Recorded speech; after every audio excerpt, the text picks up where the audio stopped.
अस्सलामु अलैकुम वरहमतुल्लाहि वबरकातुहू। पार्ट ए का पैटर्न हम लोग पढ़ चुके हैं और पार्ट बी का जो पैटर्न है हमने जो है वो उसका स्टेप नंबर 1 कवर किया था। इसमें काफ़ी डिटेल्ड हमारी डिस्कशन हुई थी कि जी पार्ट बी के स्टेप नंबर 1 में जो है वो तिलावत की सिग्निफिकेंस सीखी जाती है और मैंने जो है वो आपको समझाने की कोशिश की थी 2 तरह की सिग्निफिकेंस क्या है। ऑब्वियसली वो हमें तकरीबन 1 हफ्ता होने को आ रहा है जब हमने डिस्कशन किया था, तो मैं उसको थोड़ा-सा रिपीट करूँगा।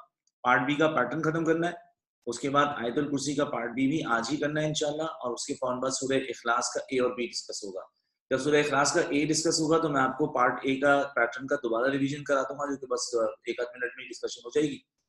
तो एक काम कर लेते हैं कि पिछली क्लास में जो बात की है उससे स्टार्ट करते हैं और उसको बाद जो है वो स्टेप नंबर 2 पे इंफॉर्मेशन कनेक्ट करते हैं।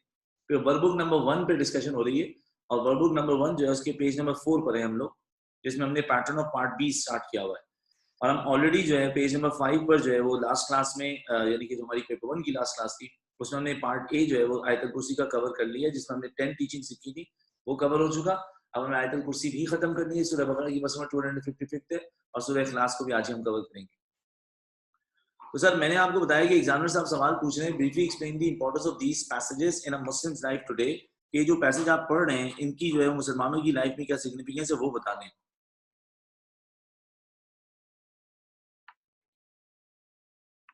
तो सिग्निफिकेंस जो है वो 2 तरह की, इसमें कप में थी ना चाय यार, वो कहाँ गई? लेटर आ गया। अच्छा जरा ना ओवरऑल जो एक रिव्यू लीजिए कि जी ये पार्ट बी है क्या चीज। ए पार्ट में वो बोल रहा था कि आप थीम आइडेंटिफाई करें कि ये कुरान का कौन सा टॉपिक है, अल्लाह है, क्रिएशन है या मैसेंजर है। अगर आपको अल्लाह मिले तो अल्लाह के एट्रीब्यूट्स जो भी इसमें डिस्कस हुए एक्सप्लेन कर दें। अगर क्रिएटेड वर्ल्ड मिले तो उसमें अल्लाह और मैनकाइंड का जो रिलेशन है उसको एक्सप्लेन कर दें। अगर अल्लाह रिलेशन विद हिज मैसेंजर्स मिला तो उसमें अल्लाह और अंबिया का जो रिलेशन है या जो भी नबी का तस्करा है उनका और अल्लाह का रिलेशन जो है वो एक्सप्लेन कर दें। ये पार्ट ए था जिसमें आपने जो है वो टॉपिक को निकाल के थीम को आइडेंटिफाई करके उसकी टीचिंग सीखनी, कभी एट्रीब्यूट्स ऑफ अल्लाह लिख दिए, कभी relations between Allah and Mankind, कभी रिलेशन बिटवीन जो है वो अल्लाह एंड जो है प्रॉफिट सीख दिया। बी पार्ट में वो कह रहा है कि ये जो आपने ए पार्ट में टीचिंग सीखी हैं या जो पैसेज की टीचिंग्स हैं ये आपकी लाइफ में क्या रोल प्ले कर रही है। यही बात मैंने पिछली क्लास में बताने की कोशिश की थी। हमें उन्हीं अल्फाज को चेंज करके मैं वही वाली बात आपको रिपीट करता हूँ ताकि आपको ओवरऑल जो है ये बात समझ आए कि यार बी पार्ट में उसका मेन क्वेश्चन क्या है। तो कह रहे भाई of this passage role of this passage in your life, ये उसको भैया चाहिए और वो जानना चाह रहा है कि ये पैसेज आपकी लाइफ में क्या रोल प्ले करता है। अब यहाँ पर मैं पिछली क्लास में यही बताना चाह रहा था कि पैसेज हमारी लाइफ में क्या रोल प्ले करता है। अगर ये बात जाननी है किसी को तो एक काम ही करे कि पहले तो वो उसके एक तरह का ये वाला पॉइंट लिख लें। बोला पॉइंट भाई ये कि एक वो पैसेज ओवरऑल हमारी लाइफ में रोल प्ले करता है। तो एक रोल होता है पैसेज का, वो पैसेज मेरी जिंदगी में कोई रोल प्ले करता है। इसको हमने पिछली क्लास में डिस्कस किया था। This is the role of the recitation of the passage. उस पैसेज की तिलावत का कोई ना कोई मेरी लाइफ में रोल होता है। तो जैसे कि मैं आयतुल कुर्सी पढ़ता हूँ फर्ज नमाज के बाद, तो फिर उसमें नबी अलैहिस्सलाम की हदीस आ जाती है, अल्लाहुम्मा सल्ली अला मुहम्मद व अला मुहम्मद, दुरूद पढ़ लीजिएगा। तो हुजूर अलैहिस्सलाम की हदीस है कि जिसने फर्ज नमाज के फौरन बाद आयतुल कुर्सी पढ़ी तो उसके और जन्नत के बीच में सिर्फ मौत का फासला है। तो कभी कभार जो पैसेज आपकी लाइफ में रोल प्ले करता है वो पैसेज की तिलावत रोल प्ले कर रही है।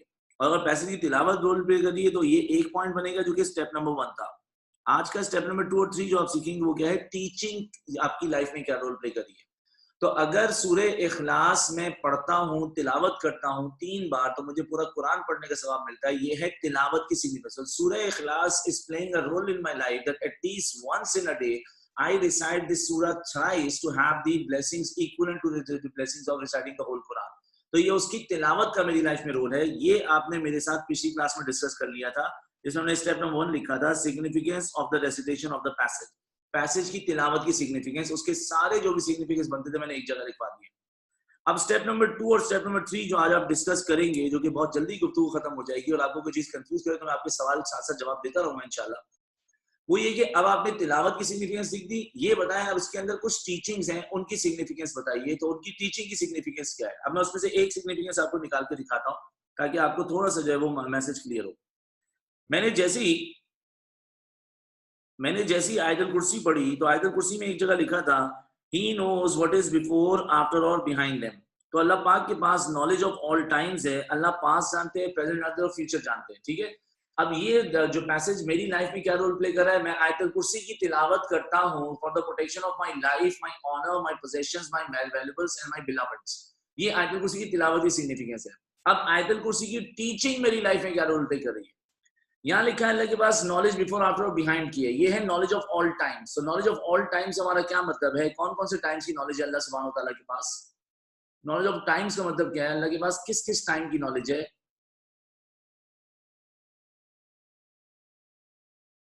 मेरा तो खाली हुदा नुमानी जागी भी है, बाकी सारे तो नशा करके बैठे हैं। अच्छा ठीक है, तो अल्लाह के पास नॉलेज है पास्ट की, प्रेजेंट की और फ्यूचर की। सो अब जरा गौर से सुनिएगा, मैं इसकी सिग्निफिकेंस आपको बता रहा हूँ। When I read Ayatul Kursi, when I understood the teachings of Ayatul Kursi, I have come to realize, I have come to know that only Allah possesses the knowledge of future. तो जब अल्लाह के पास future की knowledge है, this convinces me or this motivates me to go against all those people who claim to have the knowledge of future, just like palmists, just like fortune tellers, just like foretellers, just like foreseers. These all people, they falsely claim to have the knowledge of future, though they cannot have the knowledge of future because it is only Allah who possesses the knowledge of future. तो इस passage की teaching ने मेरी life में क्या role play किया? इसने मुझे मोटिवेट किया कि मैं इन फॉल्स क्लेमर्स को रिजेक्ट कर दूं, या मैं उनके क्लेम को एक्सेप्ट ना करूं, या मैं उनकी झूठी बात पे यकीन ना करूं, क्योंकि ये बात गलत है कि अल्लाह के अलावा कोई और फ्यूचर की नॉलेज रखता है। सिर्फ फ्यूचर की नॉलेज एक जात के पास है, और वो जात किसकी है? अल्लाह की। तो तिलावत की सिग्निफिकेंस स्टेप नंबर 1 है। तिलावत उसकी आयत के उस पैसेज के अंदर जो टीचिंग्स हैं उसकी सिग्निफिकेंस जो है वो स्टेप नंबर 2 है।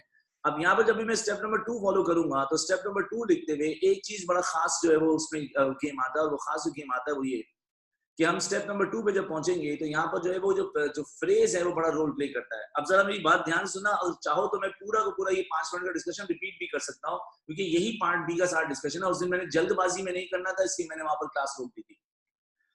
जब आप ए पार्ट में लिखते हैं तो ए में क्या लिखते हैं? टीचिंग्स। आप सवाल का जवाब मुझे देते थे ताकि मुझे पता चले आप जाग रहे हैं और आपको बात समझ आ रही है, मैं मुश्किल बात करने लगा हूं। ए में आती है टीचिंग्स। तो टीचिंग लिखने के लिए हम ए पार्ट में कौन सा फ्रेज यूज कर रहे थे? The passage teaches, it also teaches, it also teaches. जब ए पार्ट का आप आंसर लिखते हैं तो ए पार्ट के फ्रेज से टीचेस टीचेस टीचेस या आल्सो आल्सो आल्सो, ये ए पार्ट में हमने डिस्कशन किया। लेकिन जब आप पार्ट बी में आएंगे तो ए पार्ट में टीचिंग लिखनी थी तो हर लाइन में लिखा टीचेस या आल्सो टीचेस। बी पार्ट में लिखना है उस पैसेज का आपकी लाइफ में क्या रोल है।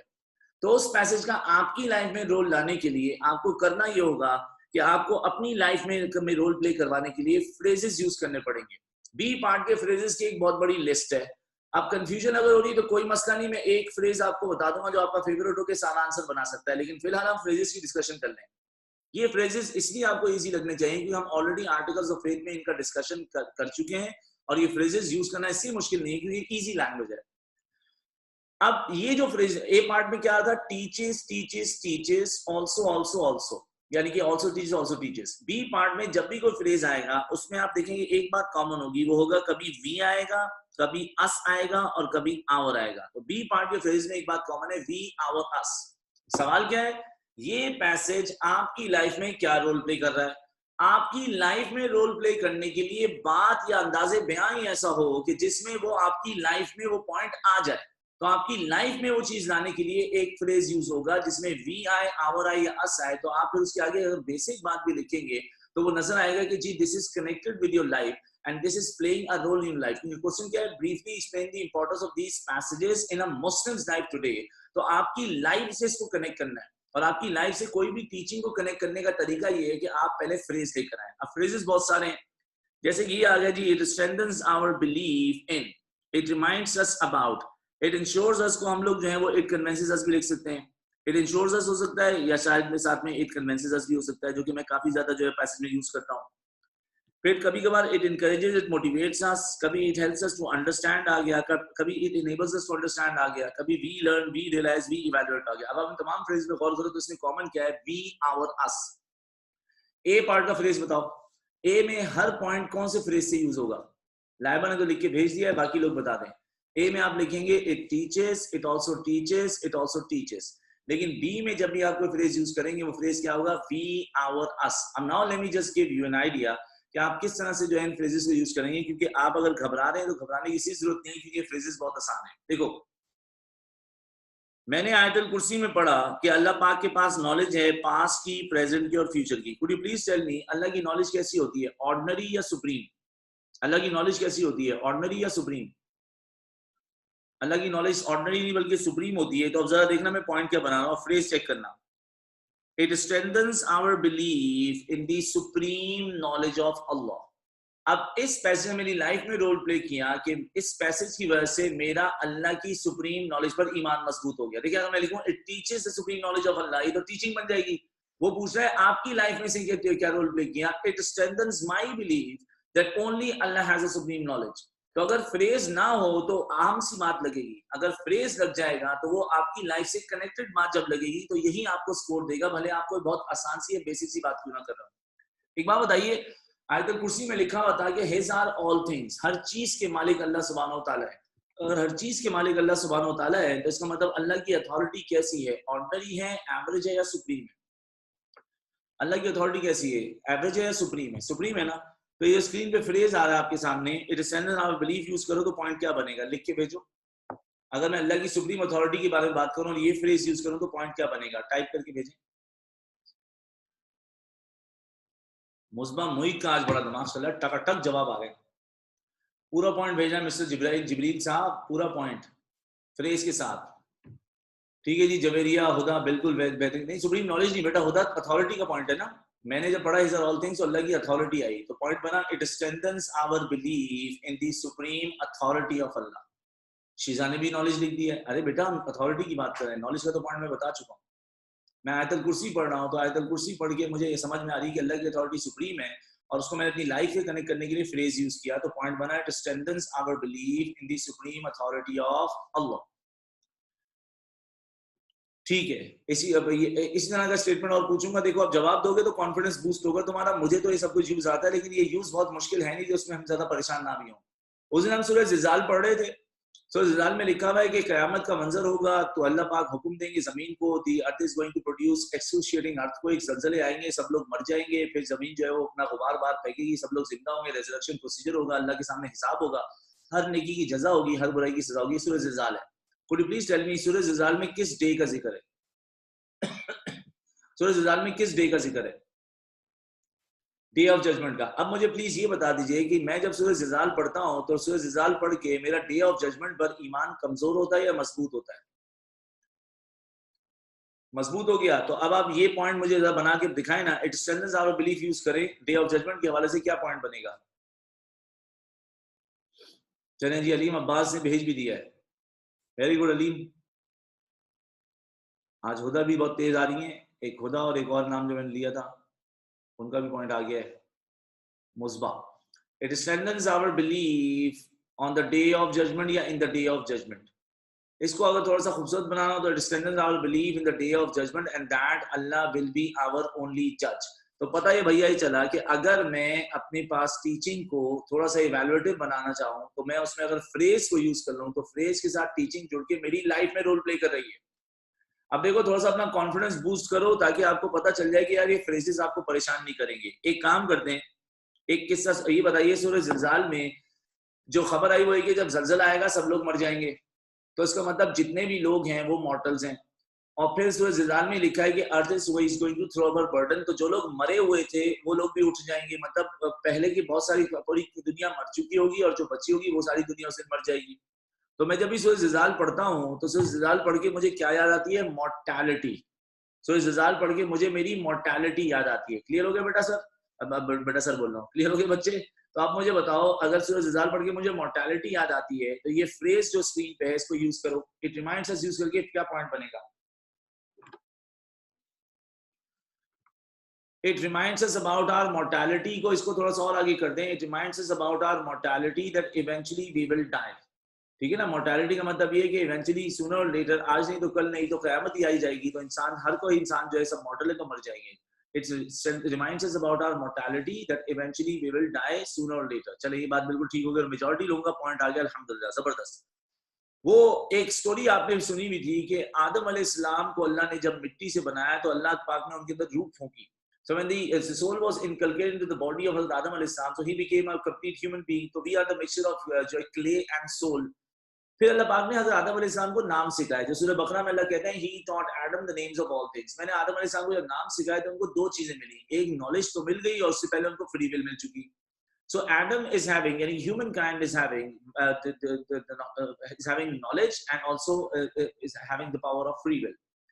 फिर उसके बाद अल्लाह ने एंजल्स को सामने खड़ा किया। एंजल्स के पास नॉलेज भी नहीं थी, फ्री विल भी नहीं थी, तो अल्लाह पाक ने एंजल्स को बोला कि सजदा करो आदम अलैहिस्सलाम को। जब एंजल्स ने आदम अलैहिस्सलाम को सजदा कर दिया तो इस पूरी स्टोरी से साबित हुआ कि एंजल्स इंफीरियर हैं because they do not have knowledge and free will, और हजरत आदम अलैहिस्सलाम सुपीरियर है because he has knowledge and free will both. तो यानी कि आप और मैं इंसान ही आदम अलैहिस्सलाम की औलाद हैं, तो फिर आप और मैं जो है वो सुपीरियर है।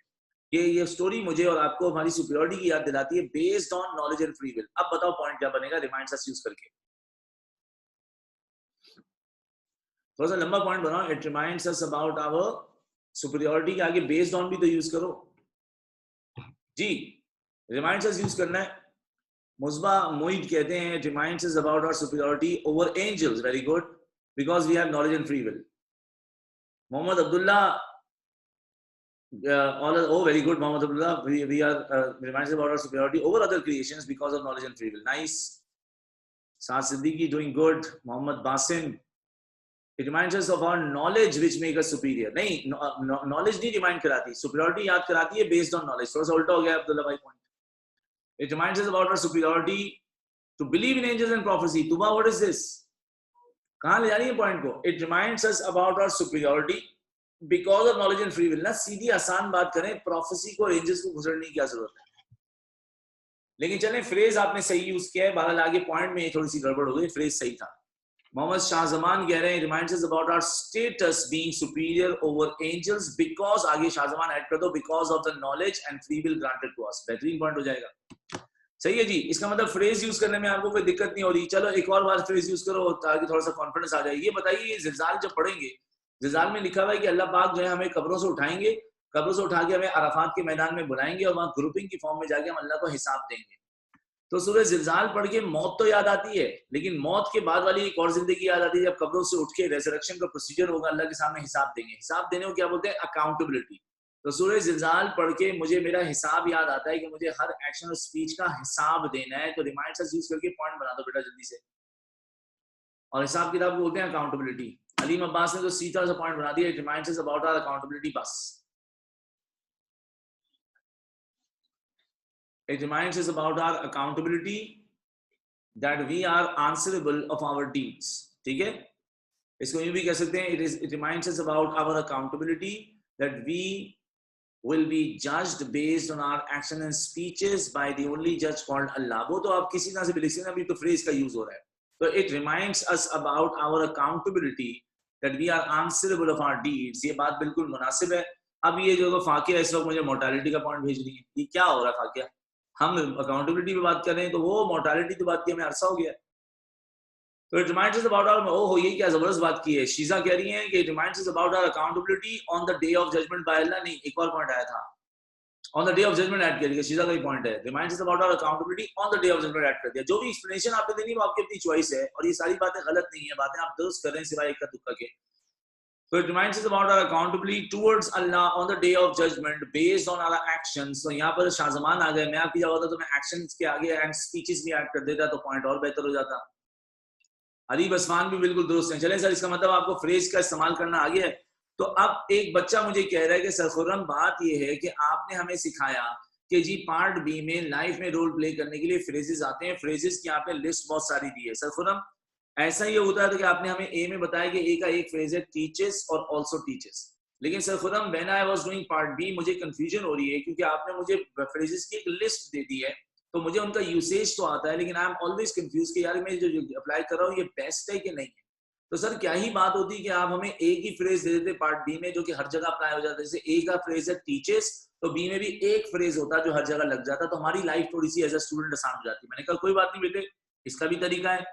अगर आपको ये फ्रेजेस कंफ्यूज करते हैं तो एक फ्रेज जो हर जगह लग जाता है वो ये है, इट हेल्प्स अस। ये पैसेज मेरी मदद करता है। अब इसमें आपको थोड़ा सा स्मार्ट होना पड़ेगा।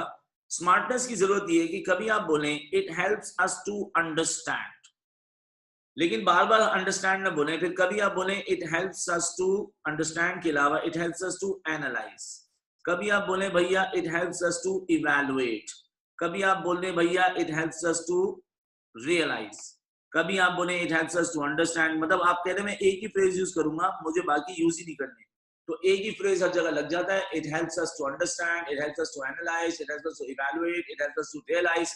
अब जैसे मैं बोलूं it helps us to realise that on the day of judgement we are answerable of our action and speeches. ये बात भी सही है, रिमाइंडर्स आ सकता है, लेकिन एक बच्चा कह रहा है कि सर मुझे फ्रेज में कंफ्यूज ही नहीं होना, तो ये फ्रेज हर जगह लगता है। तो whenever you will be doing writing, जब भी आप आंसर्स लिखते हो तो कोई ना कोई फ्रेज आपका फेवरेट होता है। जैसे मेरा फेवरेट फ्रेज जो है, जब भी मैं राइटिंग करता हूँ या स्टूडेंट्स को आंसर लिखवाता हूँ, तो मेरा फ्रेज जो फेवरेट है वो ये है, it enables us to understand. तो आपका भी कोई फेवरेट फ्रेज होगा, लेकिन जो सबसे ज्यादा मैं भी यूज करता हूँ या अप्लाई हो जाता है वो है हेल्प्स अस।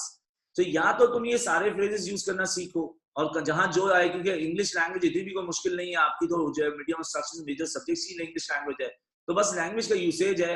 और अगर आपको लगता है कंफ्यूजन है तो बेटे फिर आप इट हेल्प्स अस को यूज करके, लेकिन उसके आगे हमेशा अंडरस्टैंड ना लगाएं। कभी it helps us to understand कर दें, कभी इवैल्यूएट कर दें, कभी रियलाइज कर दें, कभी एनालाइज कर दें, कभी डिफरेंशिएट कर दें, ताकि उसमें वैरायटी आ जाए। तो सर एक बात पता चल गई, वो ये कि ए में आता है, एक पार्ट में आती है टीचिंग्स, ए पार्ट में आती है टीचिंग्स, बी में आती है सिग्निफिकेंस। और ए बी में जब सिग्निफिकेंस आती है, तो ए पार्ट में टीचिंग है, बी में सिग्निफिकेंस है, तो ए में जब हम फ्रेज यूज करते हैं तो फ्रेज है teaches teaches teaches also also also. लेकिन बी में हम जब भी फ्रेज यूज करते हैं तो हर फ्रेज में कॉमन बात क्या है, वो कॉमन बात है वी आवर अस। अब एक काम करना है, आप जरा मेरे साथ ना इन्फॉर्मेशन याद कर लें, ये इन्फॉर्मेशन याद होगी तो फिर मैं इंशाल्लाह आगे बढ़ जाऊंगा और मुझे फिर आपसे आगे की गुफ्तगू करनी है। मैं इसको मिटा रहा हूं और मैं एक छोटा सा काम और एक्टिविटी कर रहा हूं, तो कोशिश करें कि आप मेरे साथ वो एक्टिविटी करें। मैं पेज के टॉप पर कुछ राइटिंग कर रहा हूं, कोशिश करें आप वो राइटिंग मेरे साथ कर लें।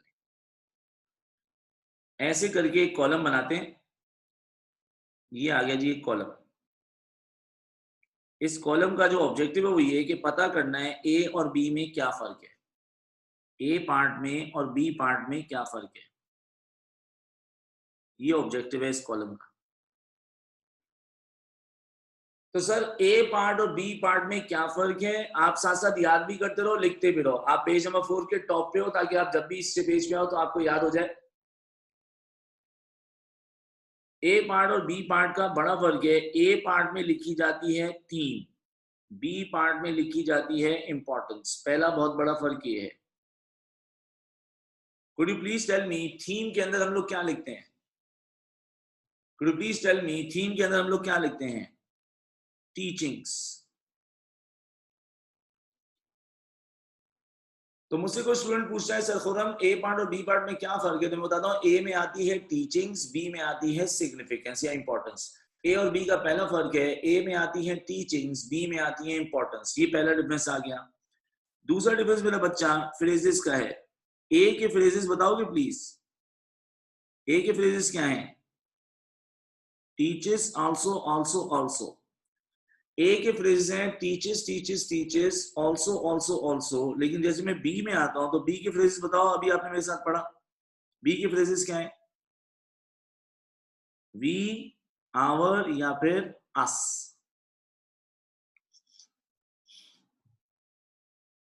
ठीक है इब्राहिम शेख, लेकिन वो तो आप डायरेक्ट ही फ्रेज पहुंच गए ना। मेजर हर फ्रेज में कॉमन बात क्या है? वी, आवर, अस। तो ए पार्ट और बी पार्ट के दो बड़े फर्क नजर आ गए हमें। हमें तीसरे फर्क पे जा रहा हूं बेटे, ताकि फिर मैं स्टेप नंबर 2 आप लोगों को लिखवा दूं।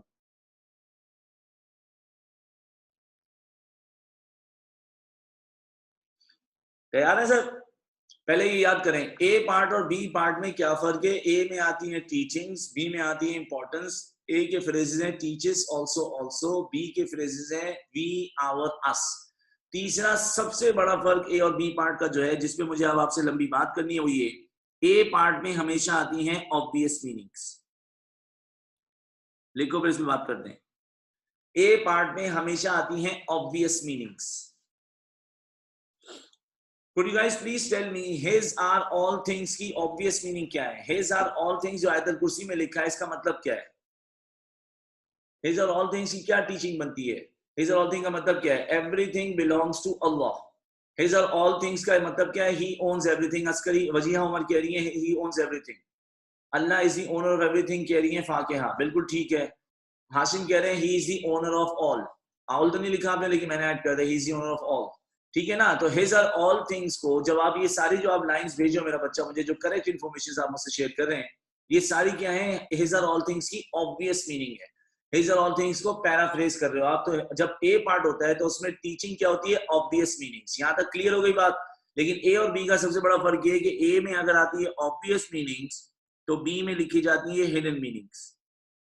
अब आपको इसी फ्रेज से हिज आर ऑल थिंग्स से मैं हिडन मीनिंग निकाल के दिखाता हूँ।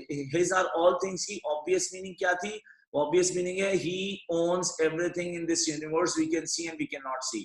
पर इसकी हिडन मीनिंग क्या है वो मैं आपको समझा रहा हूँ, स्क्रीन पे गौर से देखते रहना बेटे ताकि कंफ्यूजन ना हो। मैं थोड़ा स्लो इसलिए जा रहा हूँ ताकि आपको कोई चीज परेशान ना कर दे। जैसे एक ग्रुप होता है सोसाइटी में एथियस्ट जो कि अल्लाह को नहीं मानते, इसी तरह वो कहते हैं देयर इज नो गॉड। इसी तरह से सोसाइटी में एक ग्रुप होता है जिन लोगों को बोलते हैं पॉलीथीस्ट जो कि 33 मिलियन गॉड्स को मानते हैं। क्रिश्चियंस 3 गॉड्स को मानते हैं, ज्यूज जो हैं वो अल्लाह का बेटा हजरत उज़ैर को मानते हैं। तो इसी तरह से सोसाइटी में एक और ग्रुप है उसको बोलते हैं पेंथियस्ट। पेंथियस्ट का मानना है एवरीथिंग इज गॉड। पेंथियस्ट कहते हैं एवरीथिंग इज गॉड। और उनके हमने पूछा कि ये कैसी बात हुई, कहने लगे कि हर चीज खुदा ने बनाई है तो हर चीज के अंदर खुदा बसता है। तो आप किसी भी चीज की अगर इबादत कर लें तो किसी भी चीज की इबादत कर लें तो आपने गोया खुदा की बात की। तो इनकी पेंथीज्म की या पेंथियस्ट की आइडियोलॉजी है एवरीथिंग इज गॉड। चांद में खुदा है, सूरज में खुदा है, पहाड़ों में खुदा है, जमीन में खुदा है, समंदर में खुदा है, आसमान में खुदा है और दरख्तों में खुदा है। तो आप जिस भी चीज की इबादत कर लें क्योंकि उसमें खुदा बसता है तो आप उसकी इबादत कर सकते हैं। अब यहाँ पर जो है वो पेंथियस्ट कह रहे हैं एवरीथिंग इज गॉड। ये बात जो है वो मैं इसको आगे लेके चलता हूँ। मैं मुझे आयतुल कुर्सी ने हिडन मीनिंग क्या दिखाई। When I came across the ideology of pantheism who believe that everything is God, I came to know after reading Ayatul Kursi that the ideology of pantheists is wrong. When pantheists say everything is God, I was reading Ayatul Kursi and I came across the phrase "His are all things." And after reading His are all things, I've come to the conclusion that everything is not God, rather everything is God's. हर चीज खुदा नहीं है, हर चीज खुदा की है। हर चीज खुदा नहीं है, हर चीज खुदा की है। तो इस पैसेज ने ये हिज आर ऑल थिंग्स की क्या थी, हिडन मीनिंग थी। अब हिडन मीनिंग के लिए तो आपको उस्ताद की या तफसीर की जरूरत है। तो हिडन मीनिंग के बगैर तो गुजारा नहीं होगा। हिडन मीनिंग में आपको सरखुर्रम लाजमी चाहिए क्योंकि ए पार्ट तो आप मेरे बगैर भी कर सकते हैं, वो तो ऑब्वियस मीनिंग है। बी पार्ट में मेटाफोरिकल स्टेटमेंट्स हैं, मेटाफोरिकल मीनिंग्स हैं, हिडन मीनिंग्स हैं जिनकी इवैल्यूएशन आपको मेरे साथ करनी पड़ेगी। अब मुझे जैसी पता चला इसको मैं लिखूंगा फ्रेज के साथ, सुनना जरा। It convinces us to reject pantheism, who believe everything is God. By the phrases all things, we come to know everything is not God, everything is God's. इसको यूं भी कर सकते हैं। It strengthens our belief that monotheism is a right ideology and pantheism is wrong. Pantheists believe everything is God, but by the phrases all things in Ayatul Kursi, in monotheistic faith, we come to know everything is not God, everything is God's. अब helps us लेकर आओ। It helps us to reject pantheist. It helps us to reject pantheist. It helps us to realize that pantheism is wrong. It helps us to evaluate differences between pantheism and monotheism. Though pantheist ideology is wrong and ideology of monotheist is right, और आगे detail दे दी। तो phrase use करना है। अब इसमें एक बात ध्यान से समझ लेना, अगर कोई बच्चा हिडन मीनिंग निकाले जैसे ये हिडन मीनिंग है, इस हिडन मीनिंग को बच्चा वेस्ट कर देता है अगर इसके साथ वो टीचेस लगा दे। एक बच्चा लिख रहा है it teaches us about pantheist, तो if you use the phrase teaches us, that's part A, this is not part B. In part A, you write the teachings. In part B, you write the significance playing a role in your life. And when you're writing something significant in your life, so first of all, you need to use a phrase that connects that point with your life. And these phrases helps us to understand, convinces us, या फिर enables us to understand, enables us to realize, या फिर strengthens our belief, या reminds us about, या convinces, या फिर motivates या demotivates us. तो आपको अगर phrase use ही किया आपने तो बेटा फिर ये बात बर्बादी की है। तो काइंडली इस बात को समझें कि यहाँ पर जो है आप जब भी कोई हिडन मीनिंग लिखेंगे या बेसिक बात लिखेंगे वो जाया हो जाएगी अगर आपने फ्रेज प्रॉपर यूज नहीं किया। अब ये बात आप जरा याद कर लें, मेरे साथ साथ पढ़ते रहिएगा क्योंकि लिख के भेजेंगे टाइम बहुत लग जाएगा। ए पार्ट और बी पार्ट में 3 फर्क हैं। ए में आती हैं टीचिंग्स, बी में आते हैं इंपॉर्टेंस। ए के फ्रेजेस हैं टीचेस, आल्सो आल्सो। बी के फ्रेजेस हैं वी, आवर, अस। ए में आती हैं ऑब्वियस मीनिंग्स, बी में आती है हिडन मीनिंग्स। ए पार्ट और बी पार्ट ऑफ सूराज में 3 डिफरेंसेस हैं। ए में आती हैं टीचिंग्स, बी में आती हैं इंपॉर्टेंस। ए के फ्रेजेस हैं टीचेस ऑल्सो ऑल्सो, बी के फ्रेजेस हैं वी आवर अस। ए में आती हैं ऑब्वियस मीनिंग, जैसे हिज आर ऑल थिंग्स की ऑब्वियस मीनिंग लिखी he is the owner of everything. B में आती है हिडन मीनिंग, जिससे हमें हिज आर ऑल थिंग्स से ही पता चली हिडन मीनिंग के पेंथियस गलत है, एवरीथिंग इज गॉड बोल के हिज आर ऑल थिंग्स से पेंथियज्म रिजेक्ट होता है, क्योंकि हिज आर ऑल थिंग्स का मतलब है everything is not God, everything is God's. मेरे साथ एक बार और बोलना, फिर मैं स्टेप नंबर 2 आपको पूरा लिखवाऊंगा। ए पार्ट और बी पार्ट में 3 बड़े डिफरेंसेस हैं। ए पार्ट में आती हैं टीचिंग्स, बी में आती हैं इंपॉर्टेंस। ए के फ्रेजेस हैं टीचर्स ऑल्सो ऑल्सो, बी के फ्रेजेस हैं वी आवर अस। ए में आती हैं ऑब्वियस मीनिंग्स, बी में आती हैं हिडन मीनिंग्स। ए में आती हैं ऑब्वियस मीनिंग्स, बी में आती हैं हिडन मीनिंग्स। अब ये गुफ्तगू हो गई, आपने ऊपर कॉपी भी कर लिया। अब आप मेरा बच्चा इधर आ जाओ, स्टेप नंबर 2 लिखो मेरे साथ।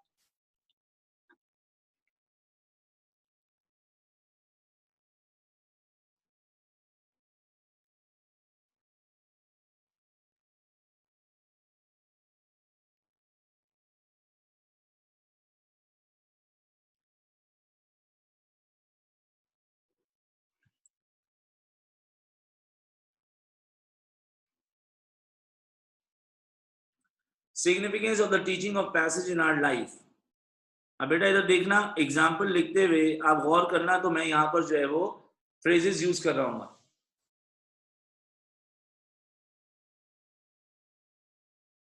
हिडन मीनिंग ना पैराफ्रेज है ना कॉपी पेस्ट है। हिडन मीनिंग तो बाहर से आया हुआ एक मेटाफोरिकल स्टेटमेंट। एग्जाम्पल में देखना बेटा, फ्रेजेस में क्या क्या यूज करूंगा, लिखते रहना साथ साथ, मेरे टाइम बच जाए। अच्छा, मैं ये जो एग्जाम्पल लिखवा रहा हूँ स्टेप नंबर 2 की, मैं सूरज जिलजाल से लिखवा रहा हूँ। सूरज जिलजाल reminds us of our mortality.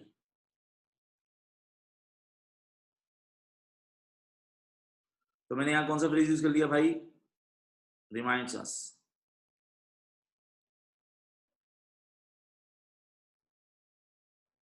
It also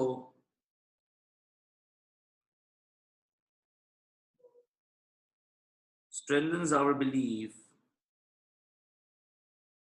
on the day of judgment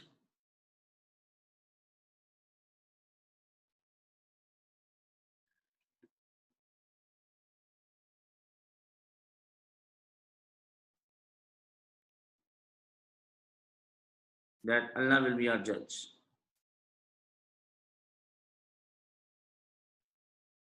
That Allah will be our judge. लेकिन दूसरा फ्रेज यूज हो गया strengthens our।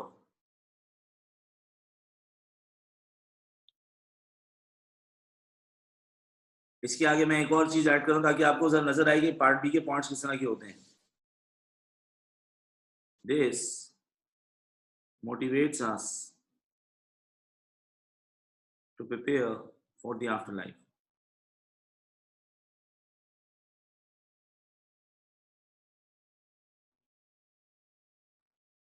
This motivates us to prepare for the afterlife. अब देखिए यहाँ मैंने तीसरा फ्रेज यूज किया, motivates us.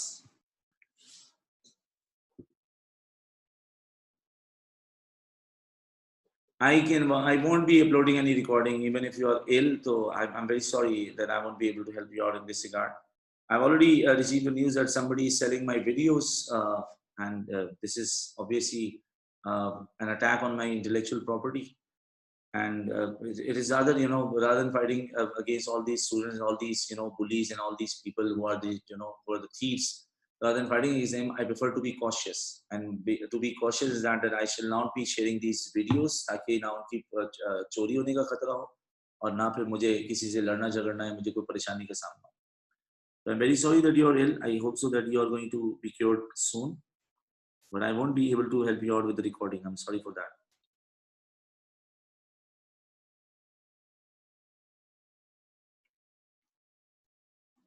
जी जी, पीडीएफ तो अपलोड होती रहेंगी, पीडीएफ के तो कमिटमेंट आपके साथ में। अच्छा, अब बात सुनिएगा, ए पार्ट और बी पार्ट के 3 फर्क थे। ए में टीचिंग, बी में सिग्निफिकेंस। ए में phrases teachers also also, B के फ्रेजेस वी आवर अस। फिर ए पार्ट में हम लोगों ने लिखे थे ऑब्वियस मीनिंग्स, बी पार्ट में लिखे हिडन मीनिंग्स। अब मैं आपको आखिरी इसका तरीका फर्क बता रहा हूँ, और वो आखिरी स्टेप नंबर 3 क्या है वो आप लिख लो पहले, फिर उस पर बात करते हैं। स्टेप नंबर 3 जो होता है वो होता है सिग्निफिकेंस, ब्रैकेट में लिख लोगे तो अच्छे से याद हो जाएगा, यानी कि hidden meanings.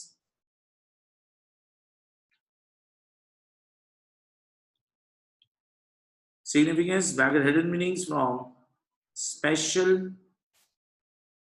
Arabic words, special Arabic words or phrases.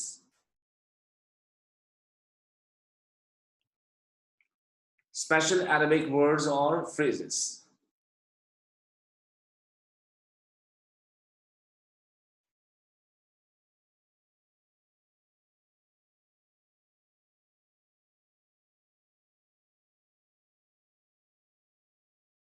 तो लिखा होता है अल्लाह विल, अल्लाह लिखा हुआ तो है, अल्लाह विल बी आवर ओनली जज, ये लिखा हुआ तो है, अल्लाह विल बी आवर जज।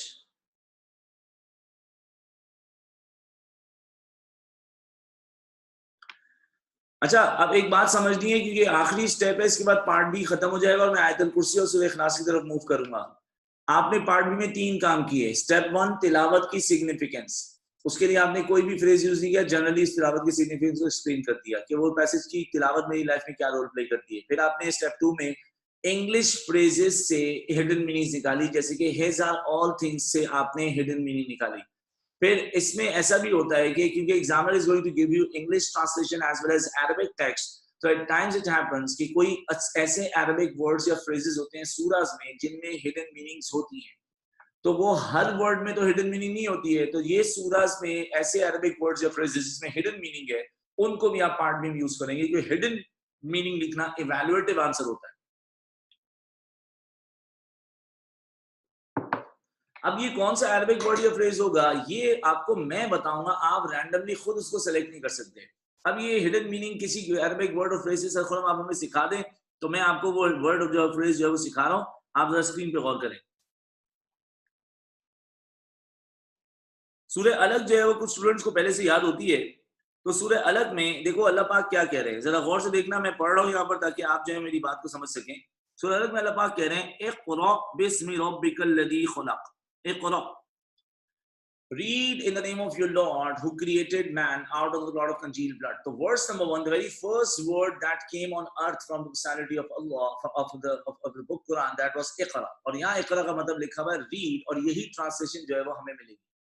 इसके बाद जो है वो अल्लाह को भला करे, दोबारा अल्लाह पाक तीसरी आयत में कहते हैं इक़रा बिस्मि रब्बिकल लज़ी खलक़ खलक़ल इंसाना मिन अलक़, खलक़ल इंसाना मिन अलक़ की ट्रांसलेशन है created man out of the clot of congealed blood. अब तीसरी आयत सुनो, इक़रा व रब्बुकल अकरम, गौर करो तो दोबारा सेम वर्ड आ रहा है इक़रा, लेकिन इक़रा व रब्बुकल अकरम, तो इसका मतलब आ रहा है proclaim your Lord is most bountiful. Sir जरा ध्यान से देखिएगा, जो आयत नंबर 1 है उसमें इक़रा का मतलब आ रहा है रीड, आयत नंबर 3 है उसमें सेम वर्ड इक़रा का मतलब आ रहा है प्रोक्लेम। देखिए मेरा नाम खुर्रम है, तो अगर मैं खुर्रम हूं तो मेरा नाम आमना तो नहीं हो सकता। हाँ, खुर्रम के सिनोनिम्स में नाम के, खुर्रम का मतलब क्या होता है ताकतवर, खुर्रम का मतलब क्या होता है वो जो खुश रहता हो, जैसे खुश व खुर्रम आप सुनते हैं, तो the person having strength, the person having happiness, the person remains happy, उसका मतलब तो हो सकता है। तो ये मेरे नाम के सिनोनिम्स हो सकते हैं, तो मैं अपने नाम के सिनोनिम, ये तो नहीं कहता मेरा नाम खुर्रम है पर मुझे मेरे नाम का मतलब इमरान है, ये तो नहीं हो सकता, क्योंकि तो बिल्कुल एंटोनिम्स हो जाएंगे।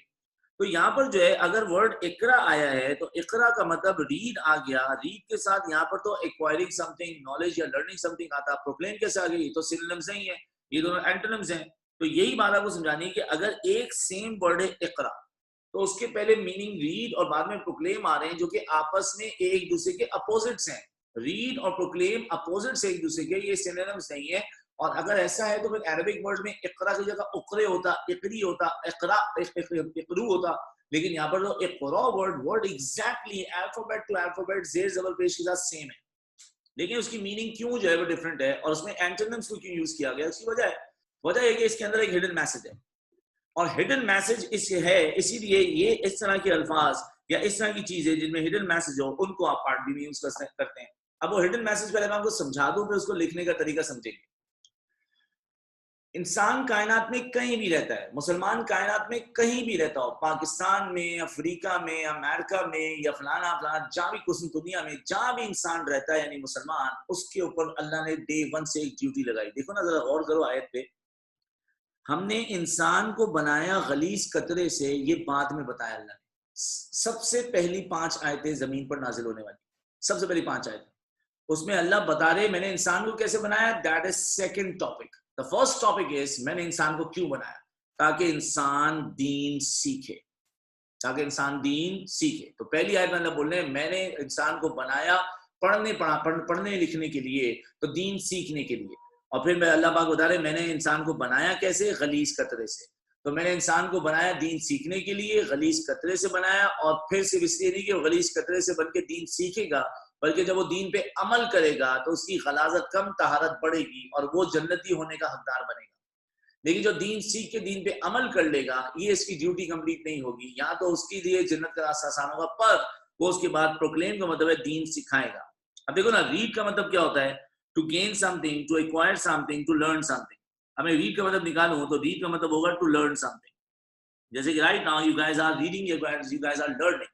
लेकिन जब हम प्रोक्लेम की बात करते हैं तो प्रोक्लेम का मतलब होगा to convey something, to shout about something, to transform something, या फिर टू टीच समथिंग। तो रीड और प्रोक्लेम जो है वो आपस में रीड लर्न और टीचिंग का कॉन्सेप्ट दे रही है, तो अपोजिट्स हैं। इस वक्त you guys are learning, I am teaching, opposite activity हो रही है ना। तो यही अल्लाह पाक मैसेज दे रहे हैं 3 आयत में। वर्ड इकरा के अंदर मैसेज है कि the person who is being sent by Allah on earth, he is the Khalifa on earth, and being a khalifa, the viceroy on earth, he is having a duty, and the duty is that to learn the knowledge of religion, to practice the knowledge of religion, and then to spread the knowledge of religion. तो कोई भी शख्स कायनात में कहीं भी रहता हो। अब सर खुर्रम तो इस्लामियत के टीचर हैं, सर खुर्रम का सोर्स ऑफ अर्निंग क्या है, दीन सीख कर दीन सिखाना। लेकिन सर खुर्रम के ऊपर इस्लाम की जिम्मेदारी और मजहबी फरीजा क्या है, दीन सीख कर दीन पर अमल करना और दीन सिखाना। तूबा बात सुन रही हैं, तो तूबा के ऊपर अल्लाह ने क्या फर्ज किया कि तूबा दीन को सीखेंगी, दीन पर अमल करेंगी, दीन सिखाएंगी। अब ये एक लफ्ज इकरा के अंदर हिडन मैसेज है। ये हिडन मैसेज अगर तुम अरबिक वर्ड से निकालोगे तो ये बन गया आपका जो है इवैल्यूएटिव पॉइंट, और ये बन गया आपका हिडन मैसेज। पर इसको खराब करने का तरीका क्या है, कोई टीचर्स लिख दें, this message teachers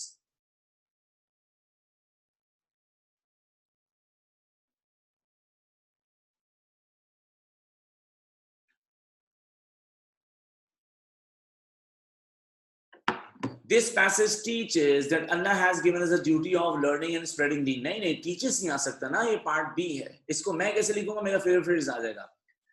The word ikra enables us to understand the most important duty shouldered upon us, and that is to learn religion, that is to practice religion, that is to spread the knowledge of religion to the community. तो ये जब आप बात करेंगे part B में, तो step 3 क्या है कि कभी कभार आप हिडन मीनिंग एक्सट्रैक्ट करते हो इंग्लिश वर्ड्स एंड फ्रेजेस से, जो कि मोस्ट ऑफ द टाइम ऐसे ही होता है। लेकिन कुछ ऐसे यूनिक और सिग्निफिकेंट वर्ड्स और फ्रेजेस आते हैं अरबिक में, जिससे आप अरबिक जो है हिडन मीनिंग्स एक्सट्रैक्ट करते हैं। आप तो कहें ये वाला काम आप मेरे बगैर तो नहीं कर पाएंगे, क्योंकि इसके लिए आपको टीचर की जरूरत है। तो बहरहाल गुफ्तगू तो हो गई, इधर एग्जाम्पल लिखते हैं इसकी।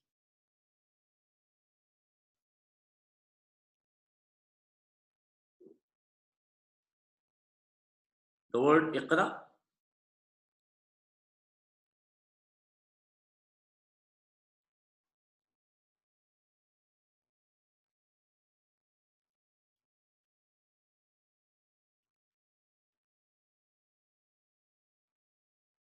which is translated as read and proclaim, read and proclaim, enables us to understand the most important duty given to us.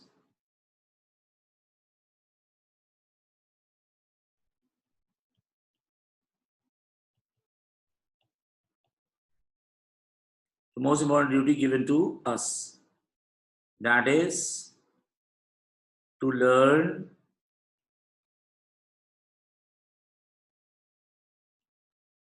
practice, and spread the knowledge of religion.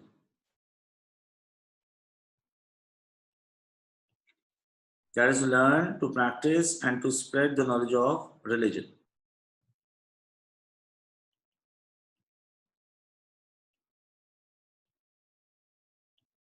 Religion इस्लाम।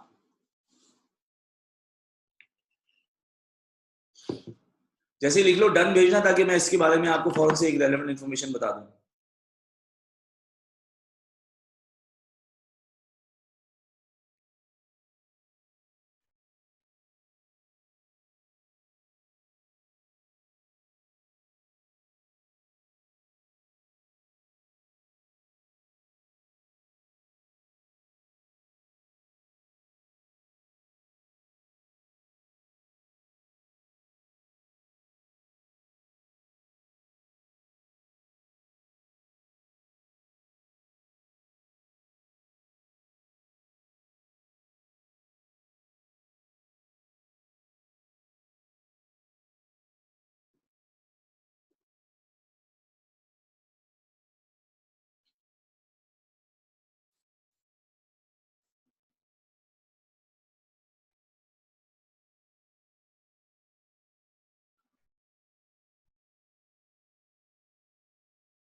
अच्छा, अब एक स्टूडेंट कह रहा है कि सर खुर्रम, मैंने Arabic words और phrases को यूज करके हिडन मीनिंग लिखी अपनी क्लास में, स्कूल के एग्जाम में। टीचर ने उसको जो है क्रॉस कर दिया कि बेटा अरबिक वर्ड्स यूज नहीं कर सकते। तो सर खुर्रम, ये तो बड़ा मसला हो जाएगा, एग्जामिनर ने अगर ऐसा किया तो हमको तो बहुत परेशानी हो जाएगी। सर खुर्रम, इसका कोई सबूत दे। एक चीज आप अपने पास लिख लें, उसका नाम है स्पेसिमेन 2012। आप एक्सट्रीम पेपर्स पे चले जाएं, या आप गूगल के थ्रू सर्च करके जाएं, या कैम्ब्रिज की वेबसाइट पे जाएं। जब भी इस्लामिक का सिलेबस जहां पर अपलोड होता है, वहां पर स्पेसिमेन पेपर भी अपलोड होता है। स्पेसिमेन एक पेपर, मॉडल क्वेश्चन पेपर होता है जो एग्जामिनर ने बनाया होता है, उसमें आंसर्स भी एग्जामिनर ने लिखे होते हैं, average and above average and excellent answers. तो स्पेसिमेन पेपर एग्जामिनर का बनाया हुआ है, वो मॉडल क्वेश्चन पेपर है, उसके अंदर मॉडल आंसर्स एग्जामिनर के लिखे हुए हैं और मार्किंग क्राइटेरिया बताया हुआ है कि इसके मार्क्स आधे क्यों हैं, इसके मार्क्स एक्सीलेंट यानी हाईएस्ट क्यों हैं। उसमें स्पेसिमेन पेपर में एग्जामिनर ने सूरह फातिहा का जब आंसर लिखा, तो सूरह फातिहा का पार्ट बी एग्जामिनर ने कैसे स्टार्ट किया, सिरातल मुस्तकीम। सिरातल मुस्तकीम कौन सा फ्रेज है, इंग्लिश फ्रेज है या अरबिक फ्रेज है? अरबिक फ्रेज है ना। तो जब examiner Arabic words and phrases खुद यूज कर रहा है अपने आंसर्स में, तो इसका मतलब we already have been given the permission to do that. और दूसरा, when examiner is giving us not only the English translation but examiner is also giving us the Arabic text, इसका मतलब ये कि yes, we are being encouraged, we are being motivated कि if we would like to extract some message, a hidden message from the Arabic words or phrases, so we can do that। बस इसमें एक ख्याल रहे कि जब भी आप अरबिक वर्ड और फ्रेज लिखते हैं तो उसको आप कॉमास में लिख दीजिएगा, ताकि एग्जामिनर को नजर आए कि हाँ, this is another language. Arabic words को इंग्लिश अल्फाबेट्स में यानी रोमन स्पेलिंग में लिखा गया है, ताकि एग्जामिनर को बीइंग अ रीडर बात बड़ी क्लैरिफाई हो जाए। अब इसके नीचे आपने लिखना है फ्रेजेस फॉर पार्ट बी।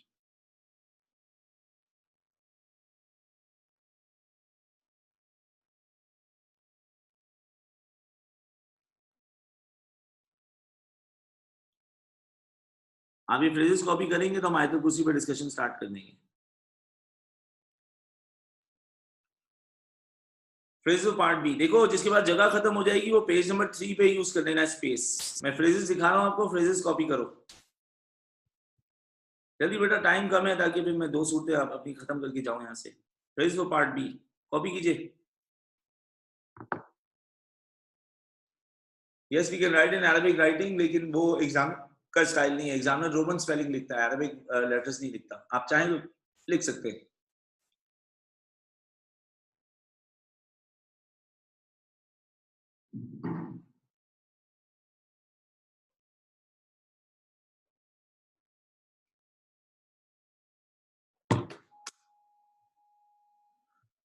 जब भैया पिछले पेज पे जगह होगी ना, पेज 3 यूज कर लें।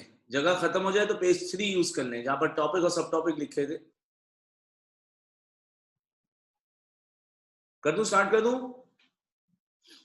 वैसे तो फ्रेजेस की बहुत बड़ी लिस्ट है, लेकिन ऑब्वियसली हमने डिस्कस कर लिया है कि इट हेल्प्स अस जो है वो हर जगह यूटिलाइज हो जाता है।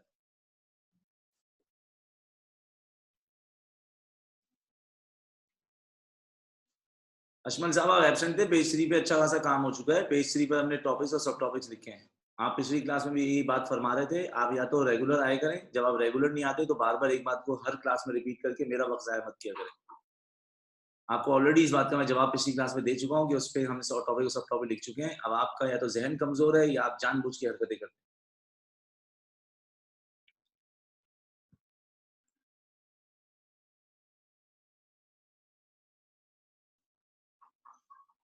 कर दूं जी, स्टार्ट कर दूं?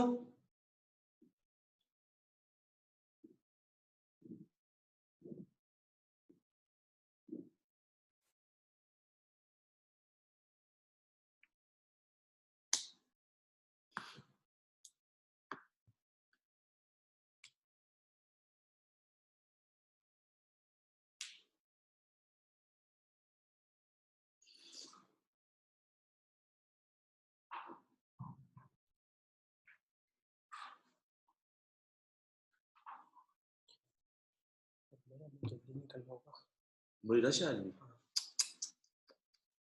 नहीं करो यार। कौन गया? कमरा में गए वहां से? मैच है। और ये हसन स्क्वायर वाला रोड सही है? उसको बोला हसन स्क्वायर से चले जाओ, मैं रास्ता बता देगा। अच्छा भाई, कभी ऐसा होता है कि मैं आपको कोई वर्ड जो है वो अंडरलाइन करवाता हूँ। देखो पेज नंबर जो है वो 2 पर जगह होगी, वहां पर आके लिख लो। होपफुली पेज 2 पर जगह होगी।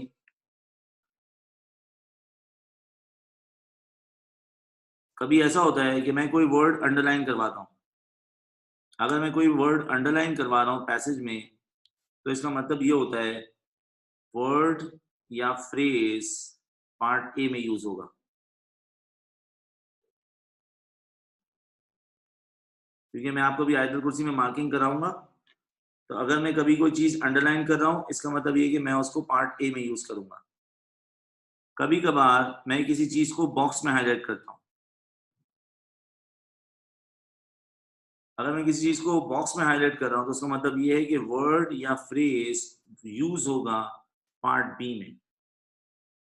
प्लीज ये बात कहीं लिख लीजिएगा, क्योंकि आप जब भी मुझसे पैसेजेस की मार्किंग करेंगे, जैसे हमने आयतल कुर्सी की उस दिन अंडरलाइन करके मार्किंग की थी, वो तमाम अंडरलाइंड वर्ड्स और फ्रेजेस हमने as a teaching part A में यूज किए थे। अब हम आयतल कुर्सी पर दोबारा मार्किंग करेंगे, उसमें हम बॉक्सेस बनाएंगे। तो अगर हम बॉक्सेस बना रहे हैं किसी चीज पे, तो इसका मतलब these words and phrases are gonna be used in part B. उसके बाद आप आ जाएंगे, अल्लाह आपको भला करे, पेज नंबर 4 पर।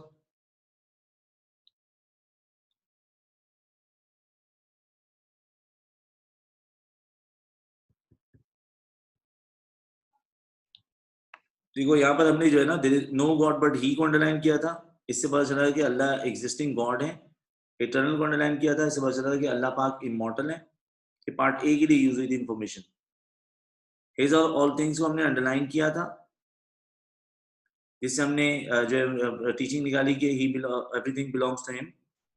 हु इज देयर, उनके इंटरसीड को अंडरलाइन किया था कि अल्लाह की अथॉरिटी, अल्लाह के डिसीजंस इटर्नल है। बिफोर, आफ्टर और बिहाइंड देम को अंडरलाइन किया था। Knowledge of past, present and future थी। Not shall they compass any of his knowledge, हमने अंडरलाइन किया था कि अल्लाह की नॉलेज मैक्सिमम है।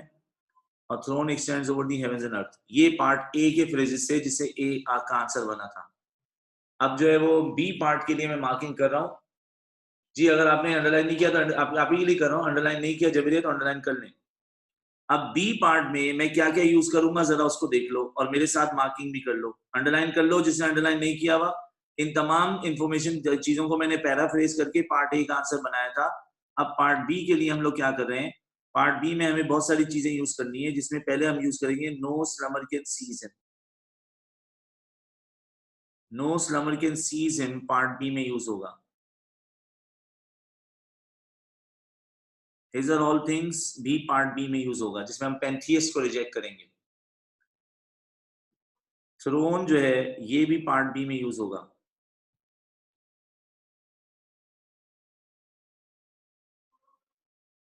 No slumber can seize him और थ्रोन। और पार्ट बी में जो हम लोग अरबिक वर्ड या फ्रेज यूज करेंगे, वो आप पेज के टॉप पे लिख लें, क्योंकि आपके मैंने वर्कबुक में अरबिक टेक्स्ट नहीं दिया हुआ, इसलिए फिर हम उसको जो है वो पेज के टॉप पे लिख दिया करेंगे। सर खुरम ने ये वाला अरबिक वर्ड या फ्रेज यूज करवाया था, जिसकी बेसिस पे हमने जो है वो उसमें हिडन मीनिंग निकाली थी या कोई इवेल्युएटिव मीनिंग निकाला था। और जो अरबिक वर्ड या फ्रेज हम लोग यहाँ यूज करेंगे वो है अल क़य्यूम।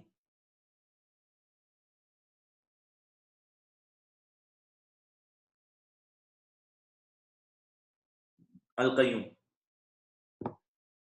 जी बेटे मैं स्टार्ट कर दूं, क्योंकि अब मुझे पार्ट बी में आपको जब लिखवाना है तो पहले मैं आयतल कुर्सी की तिलावत की सिग्निफिकेंस सिखवाऊंगा, फिर आयतल कुर्सी के मैं हिडन मीनिंग सिखवाऊंगा। आयतल कुर्सी के कुछ पॉइंट्स मैंने आपको बता दिए। आयतल कुर्सी फर्ज नमाज के बाद पढ़ने से जन्नत करीब हो जाती है। आयतल कुर्सी प्रोटेक्शन के लिए पढ़ते हैं।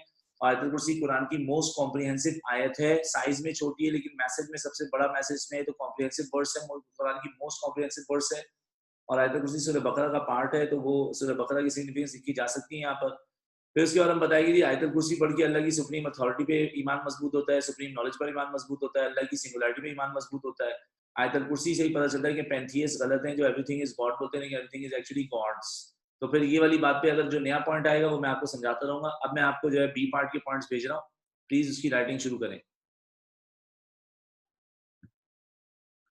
आपने पार्ट ए, अच्छा पार्ट ए जो था वो पेज नंबर 5 पे हो गया होगा, तो कोशिश करो पार्ट बी नेक्स्ट पेज से शुरू करो। मैंने हर पार्ट के लिए अलग पेज दिया हुआ है, तो पेज नंबर 6 से पार्ट बी का आंसर लिखना शुरू करो। पेज नंबर 6 से पार्ट बी का आंसर लिखना शुरू करें।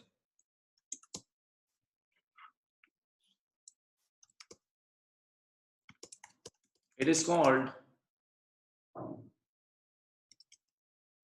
this verse of Surah Baqarah is also called the verse of throne. This verse of Surah Baqarah is also called the verse of throne. It is reported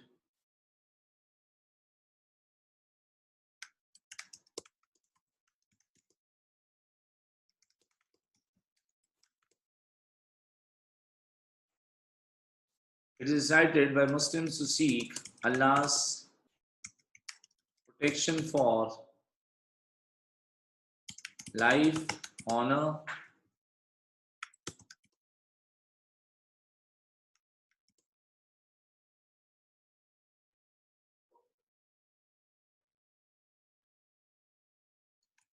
family and possessions.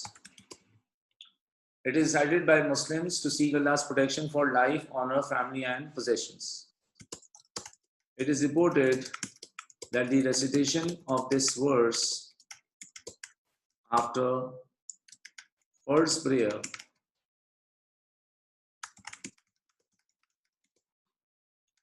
brings one closer to paradise. It is reported that recitation of this verse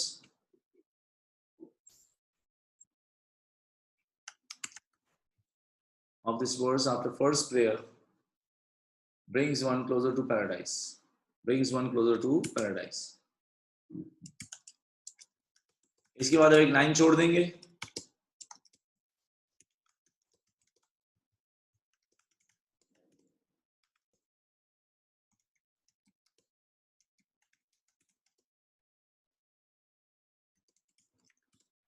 Strengthen our belief in the perfect existence of Allah. It helps us to reject pantheists who believe everything is God. By the phrase, "Is are all things,"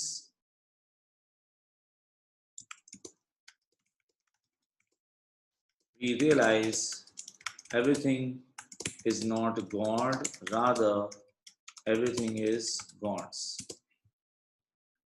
It helps us reject pantheists who believe everything is God. By the phrase "are all things," we realize everything is not God, rather everything is God's. Everything is God's.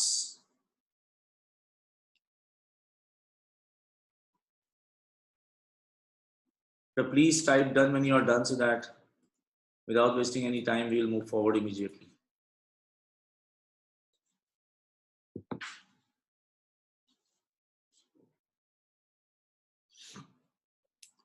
पांच points आगे बैठे part B के, और ये सारे मैंने explain किए हैं। इसी में बहुत स्लो जा रहा हूँ क्योंकि पैटर्न वाली क्लास में जल्दबाजी की गुंजाइश नहीं होती है। उसमें सूरज आएंगे तो जल्दी जल्दी जो है वो करते रहेंगे।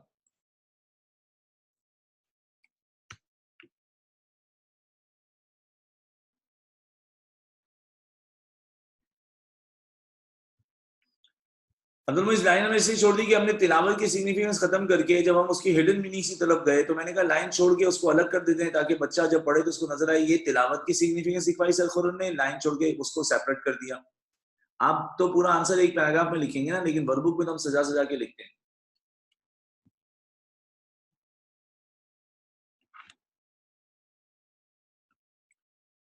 अच्छा बेटे, यहाँ पर एक जगह पे लिखा हुआ है there is no god but he the living the self subsisting the eternal. Could you please tell me, ये अच्छा ये अल्लाहु ला इलाहा इल्ला हुवल हय्युल क़य्यूम, कय्यूम का क्या मतलब है? वो मतलब मैं आपको समझा रहा हूँ। लिविंग जो कि हमेशा जिंदा रहता हो, सेल्फ सब्सिस्टिंग, सेल्फ सब्सिस्टिंग का मतलब होता है इंडिपेंडेंट। अब बताएं जो इंडिपेंडेंट है वो इम्परफेक्ट होगा या परफेक्ट होगा? इंडिपेंडेंट जो है वो इम्परफेक्ट होगा या परफेक्ट होगा? परफेक्ट होगा। अच्छा, इटर्नल का मतलब क्या होता है? Immortal.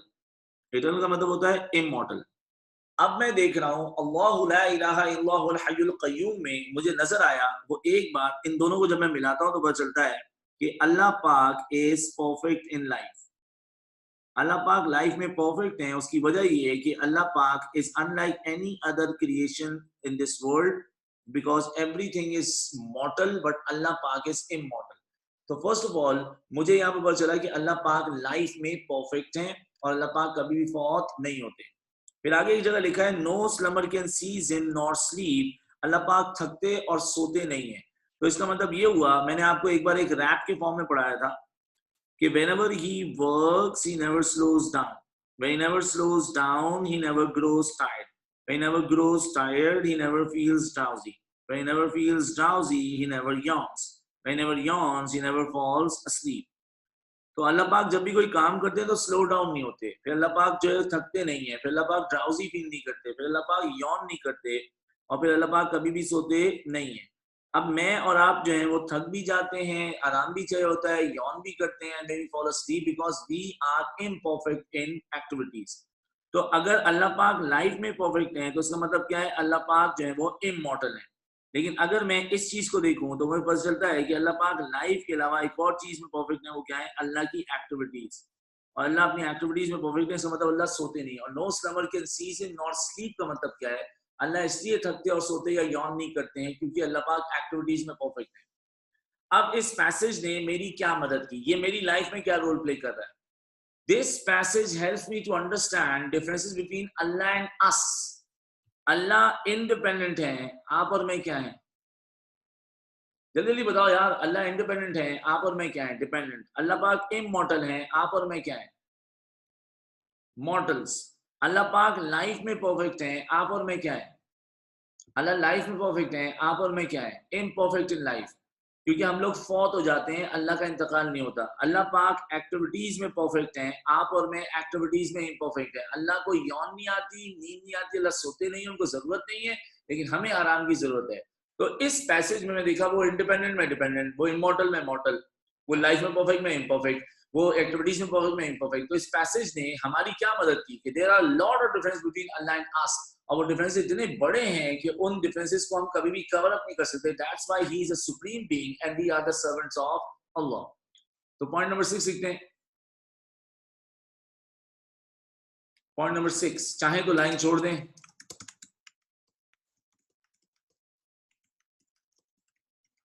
This passage helps us to evaluate differences between God and us.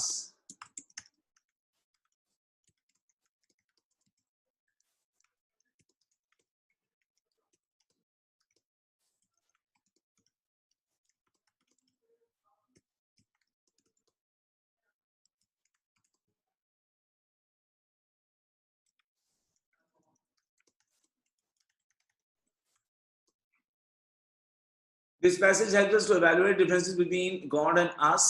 के बाद discuss the meanings of Al-Qayyum with reference to Allah's perfection in life and His perfection in activities. ये आपका पॉइंट नंबर 6 आ गया।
कर दूं, start कर दूं?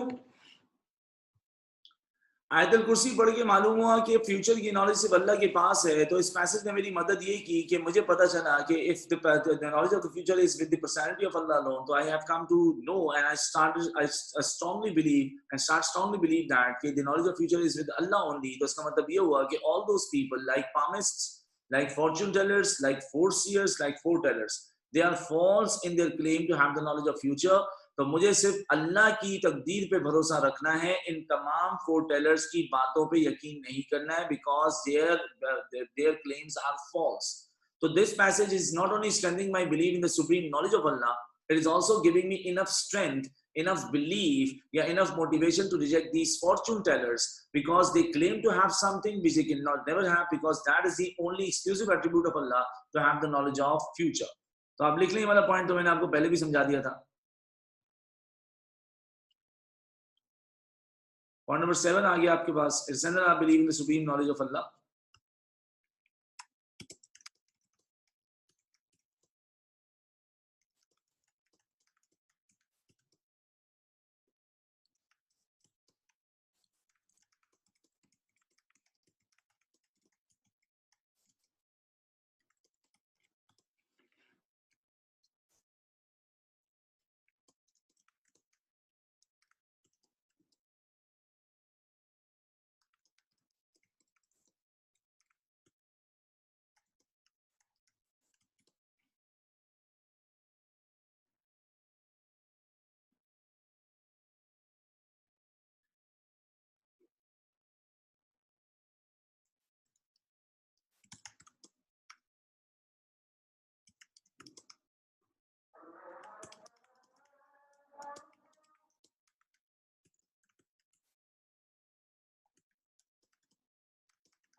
अच्छा जी, जो आखिरी वाला पॉइंट आपने लिखा है थ्रोन के बारे में, वो ये कि देखें, अल्लाह पाक is not just a king, Allah is a king of all Kings. तो अगर कोई बादशाह के पास जाएगा तो बादशाह की जो थ्रोन का जो साइज है वो रिस्ट्रिक्टेड है, तो बादशाह की कोई हद होगी, वो हर चीज में मदद नहीं कर सकता। कोई इमरान खान से आगे बोले कि यार मेरी my mom died because of cancer and it's been 20 years and I'm absolutely unable to forget the sadness of losing my mom at the early stage of my life or something like that. तो आप तो पाकिस्तान के बादशाह हैं, आप तो वजीर आजम, आप मेरी मदद करें। तो इमरान खान तो यहाँ पर कह रहे हैं भाई ये जो दिल की सल्तनत है, ये जो मामलात हैं, ये इमोशन यहाँ मेरी नहीं चलती। मैं तो बादशाह हूँ 4 सूबों का। आई एम द बादशाह, I am the king of the one country only. तो you should be consulting, you should be going to that being who is the king of all kings, जिसकी कायनात की हर जगह पे मामला चलता है, उसकी अथॉरिटी हर चीज के ऊपर चलती है। तो even Imran Khan would be saying that कि मैं खुद अल्लाह से जो है वो इस बारे में सब्र मांगता हूँ, मैं खुद अल्लाह से उस बारे में दिली तस्कीन मांगता हूँ, मैं खुद अल्लाह से उस बारे में जो है वो दुआ करता हूँ कि मेरी वालिदा को अल्लाह पाक आगे आसान जिंदगी दें। तो द थिंग इज के जहाँ कोई शख्स की बात आएगी वो मदद करने की, तो आपकी मदद बादशाह एक हद तक कर सकता है, लेकिन फिर हमने यहाँ लिखा कि when the size of the throne of Allah, when the size of the throne of Allah and the range of the throne of Allah is universal, so we shall be doing what? We should be seeking Allah's जो है वो assistance alone, और अल्लाह से ही मदद मांगनी चाहिए क्योंकि वो हर चीज पे कादिर है, वो हर बात में मदद कर सकता है। और इसी वजह में वजिया उमर, मैं ऑलरेडी पॉइंट भेज चुका हूँ आपको, ऑलरेडी पॉइंट भेज चुका मैं आपको, लेकिन जहालत की इंतहा होती है, मतलब कुछ लोग पता नहीं जहनी तौर से माजूर होते हैं कि क्या होते हैं। ऑलरेडी पॉइंट्स भेजे हुए, फिर उसके बाद 25,000 मुझे जो है मैसेज किए जा रहे हैं। सूरह अजय आयतुल कुर्सी खत्म हो गई। आइए जी पेज नंबर जो है वो सूरह इखलास के पेज पे, this is page number 13, page number 13, page number 13 पे लिखा है ही इज, और ही इज का मतलब ये है कि अल्लाह डज एग्जिस्ट। ही इज का मतलब है अल्लाह डज एग्जिस्ट, और ही इज अल्लाह का मतलब है कि अल्लाह पाक एग्जिस्ट करते हैं एज पर्सनैलिटी। फिर द वन का मतलब है कि he is one in existence, और ओनली का मतलब है he is the only existing God. तो ये जो पूरी आयत है ये अल्लाह की वननेस के बारे में तो बात करी है, पर ये आयत जो है वो बता रही है कि अल्लाह की एग्जिस्टेंस का मेजर जिक्र है। तो टॉपिक तो हो गया अल्लाह इन हिमसेल्फ, थीम हो गई अल्लाह इन हिमसेल्फ, सूरा हो गई इखलास, और इसमें अल्लाह की एग्जिस्टेंस का जिक्र है। आप मार्किंग करते रहिएगा, मैं जल्दी जाऊंगा, अगर टाइम कम है मुझे सूरा खत्म करवानी है। अल्लाह दी इटर्नल, दी एब्सोल्यूट। इटर्नल किसे कहते हैं भाई? इटर्नल कहते हैं इमॉर्टल को, इटर्नल कहते हैं इमॉर्टल को। एब्सोल्यूट को अंडरलाइन करें, एब्सोल्यूट कहते हैं जी परफेक्ट को। He does not beget nor is he begotten। तो अल्लाह से कोई पैदा नहीं हुआ और वो किसी से पैदा नहीं हुआ। यहाँ हम कोई मार्किंग नहीं करें तो आसान सा है, he is not born from anyone and no one is born from him। तो इसका मतलब है ये अल्लाह की सिंगुलरिटी है, अल्लाह is being single। तो एक काम करते हैं ना, he does not beget के लिख दें, नीचे लिख दें he is single and there is none like unto him। none like him को अंडरलाइन करके लिख दें कि अल्लाह पाक का यहाँ पर बताया जा रहा है अल्लाह पाक यूनिक है और इनकम्पैरेबल है।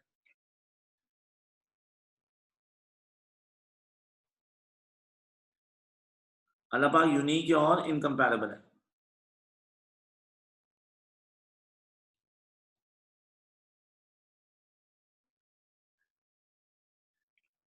तो सर मैंने जब सूरह इखलास पढ़ी तो मुझे पता चला कि सूरह इखलास में अल्लाह पाक का जिक्र है, और अल्लाह पाक के जिक्र होने के साथ साथ सूरह इखलास जो है उसमें अल्लाह की एग्जिस्टेंस है। तीन तो हो गई अल्लाह इन हिमसेल्फ, स्पेसिफिकेशन यहाँ पर आ गई अल्लाह की एग्जिस्टेंस,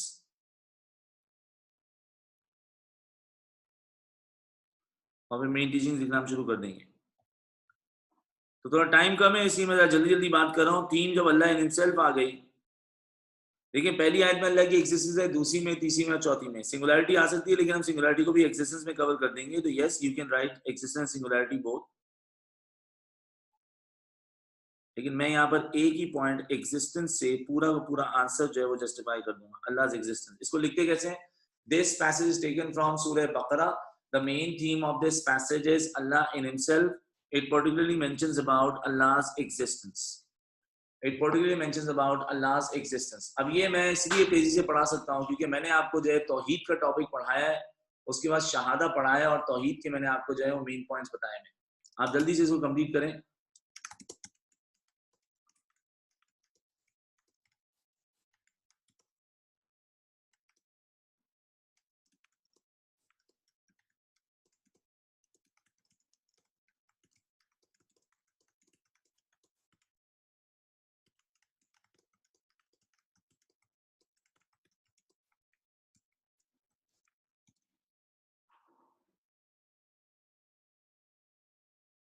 नहीं नहीं,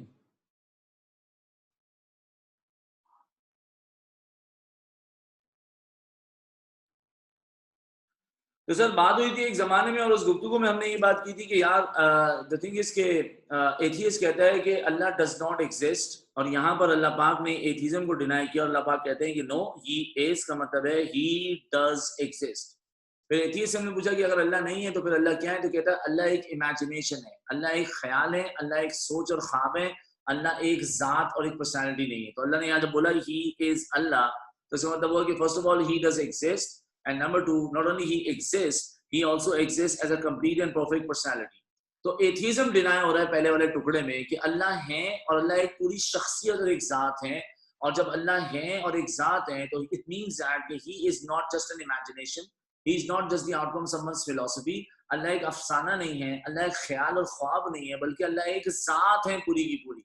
तो दो टीचिंग समझ में आई कि number one, he does exist as a personality, or not he when he exists as a personality, a complete personality, so this means that he is not an imagination or the outcome of someone's philosophy. फिर आगे मुझे पता चला कि अल्लाह पाक one है, तो वन का मतलब कि अल्लाह की एग्जिस्टेंस क्या है, he is one in existence. और फिर चौथी बात कि अल्लाह की एग्जिस्टेंस अगर वन है तो इसका मतलब ही is the only existing God. इसके ऊपर लिख देना ओनली गॉड, ओनली के ऊपर लिख देना ओनली गॉड, और वन के ऊपर लिख देना वन गॉड। तो चार बातें पता चली, वो है, एक शख्सियत है, एक है, और बस वही खुदा है। तो एथियस्ट कहता है ही डजंट एग्जिस्ट, यहाँ अल्लाह कहते हैं ही डज एग्जिस्ट। एथियस्ट कहता है अल्लाह इज एन इमेजिनेशन, यहाँ अल्लाह कहते हैं ही इज अ पर्सनालिटी। एथियस्ट कहता है देयर इज जीरो गॉड, यहाँ लिखा है देयर इज वन गॉड। और एथियस्ट कहता है देयर इज नो गॉड, अल्लाह कहते हैं ही is the only existing and true God. तो ये चार बातें जो हमारे पास आ गई, अल्लाह आपका भला करे उसके लिए एग्जिस्टेंस की, उसको हम दो टीचिंग्स बना के लिखते हैं। और कुरान इसके बारे में बोलता है your god is one God. तो लिखिए this passage teachers that Allah does exist, Allah does exist. He exists as a complete personality and he is not an imagination or the outcome of someone's philosophy.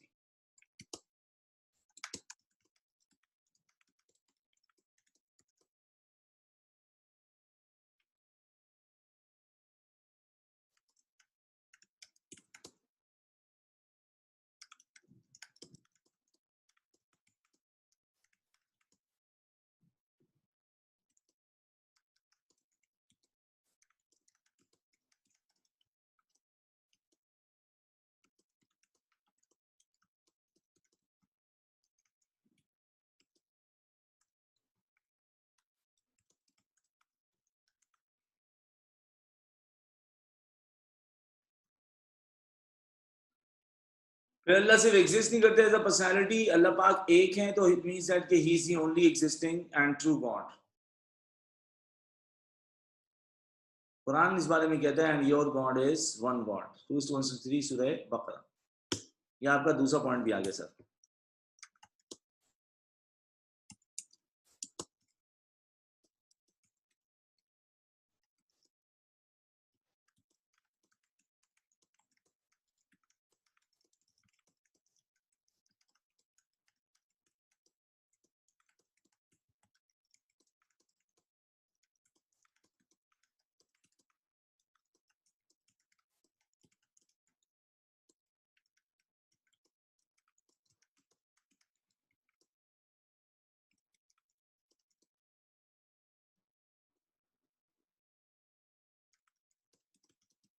और आप line मेरे पे भरोसा करके छोड़ दिया करें, बार बार मत पूछा करें क्यों छोड़नी है।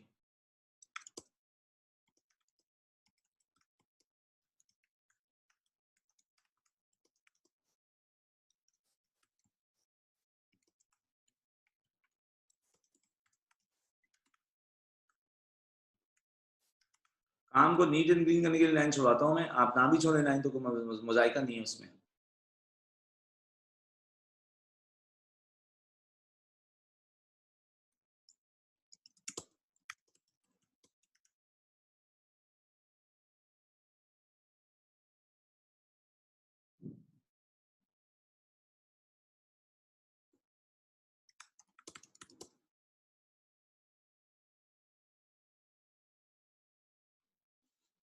करूं जी स्टार्ट?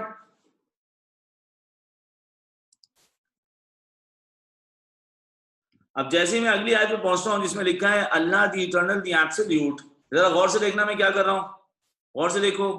इस पैसेज का टॉपिक है अल्लाह की एग्जिस्टेंस। अल्लाह एग्जिस्टेंस में इटर्नल है, अल्लाह एग्जिस्टेंस में एब्सोल्यूट है। एब्सोल्यूट का मतलब क्या होता है? परफेक्ट। बेटा इधर देखो, अल्लाह is perfect in his existence because he is immortal. ये टीचिंग है, और इसको थोड़ा सा च्युइंगम हम कर देंगे, इसमें आपको बताया एलैबोरेट कर देंगे। तो टॉपिक है एग्जिस्टेंस, और यहाँ लिखा है इटर्नल एब्सोल्यूट, अल्लाह परफेक्ट है, अल्लाह इमॉर्टल है। तो क्या है परफेक्ट इमॉर्टल? क्या है इसका मतलब? अल्लाह एग्जिस्टेंस में परफेक्ट है। अल्लाह सुब्हानहू व तआला is perfect in existence because Allah is immortal. तो अल्लाह इज इमॉर्टल मतलब ये कि he is always living and he will never die. तो इस बारे में फिर आप इसको इलैबोरेट करेंगे। He was there, he is here, he will all remain there ever and forever. Qiyamah din Hazrat Israfil Islam is going to blow the first trumpet and everybody will die including Israfil. और उस वक्त कायनात में कोई नहीं होगा जिंदा सिवाय अल्लाह की पाक जात के। फिर अल्लाह इसराफील को एक और जिंदगी देंगे, फिर इसराफील ट्रम्पेट ब्लो करेंगे, उसके बाद सारी कायनात दोबारा जी उठेगी। तो अल्लाह पाक जो है वो उससे जो कायमत बर्पा होगी सब खत्म होंगे सिवाय अल्लाह की जात के। तो सब मॉर्टल्स हैं इंक्लूडिंग द एंजल्स, लेकिन एक ही जात कायनात में इमॉर्टल है, वो जात किसकी है? अल्लाह की। तो अल्लाह was there, he is here, he will always remain there ever and forever because he is perfect in existence, and being existence में perfect का मतलब ये कि अल्लाह पाक इमॉर्टल है। लिख लीजिए सर, मैंने पॉइंट पहले से टाइप किया हुआ था।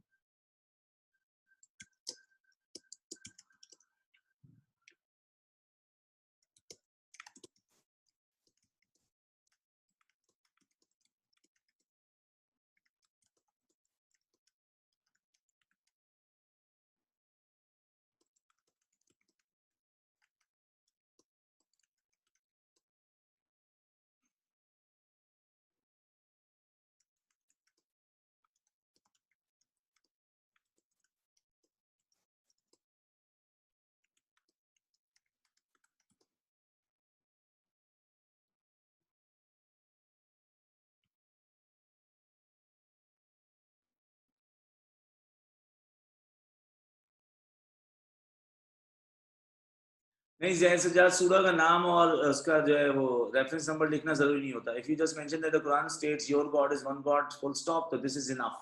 You are not supposed to mention the reference number and सूरह number because I am a teacher. So when I am teaching and I am referring something from Quran, I am supposed to, mention the quote number. I am supposed to tell students the name of the surah as well, so that they can understand कि मैं जो बात कर रहा हूँ authentic है।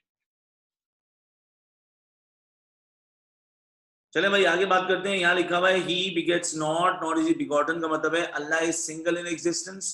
अगर अल्लाह existence में सिंगल है तो इसका मतलब अल्लाह का कोई एसोसिएट और पार्टनर नहीं है। याद रखना, अल्लाह का कोई एसोसिएट और पार्टनर नहीं है। सब लोग लिख कर आते हैं, सब बोलते हैं अल्लाह is single without the hint of plurality, अल्लाह हैज नो एसोसिएट्स, अल्लाह हैज नो पार्टनर, सभी बात लिखते हैं। लेकिन इसको रीजन करो, अल्लाह का कोई एसोसिएट नहीं है, अल्लाह का कोई पार्टनर नहीं है। क्यों नहीं है? क्योंकि जरूरत नहीं है। जरूरत क्यों नहीं है? क्योंकि आपने अभी बात की कि अल्लाह परफेक्ट है। जो परफेक्ट होते हैं उन्हें असिस्टेंस नहीं चाहिए होता, जो परफेक्ट होते हैं उन्हें एसोसिएट नहीं चाहिए होता, जो परफेक्ट होते हैं उन्हें पार्टनर नहीं चाहिए होता। तो अल्लाह पाक का कोई एसोसिएट या असिस्टेंट या पार्टनर नहीं है, क्योंकि being a perfect being he never needs them. जल्दी लिखना सर, जल्दी तेज तेज काम करें।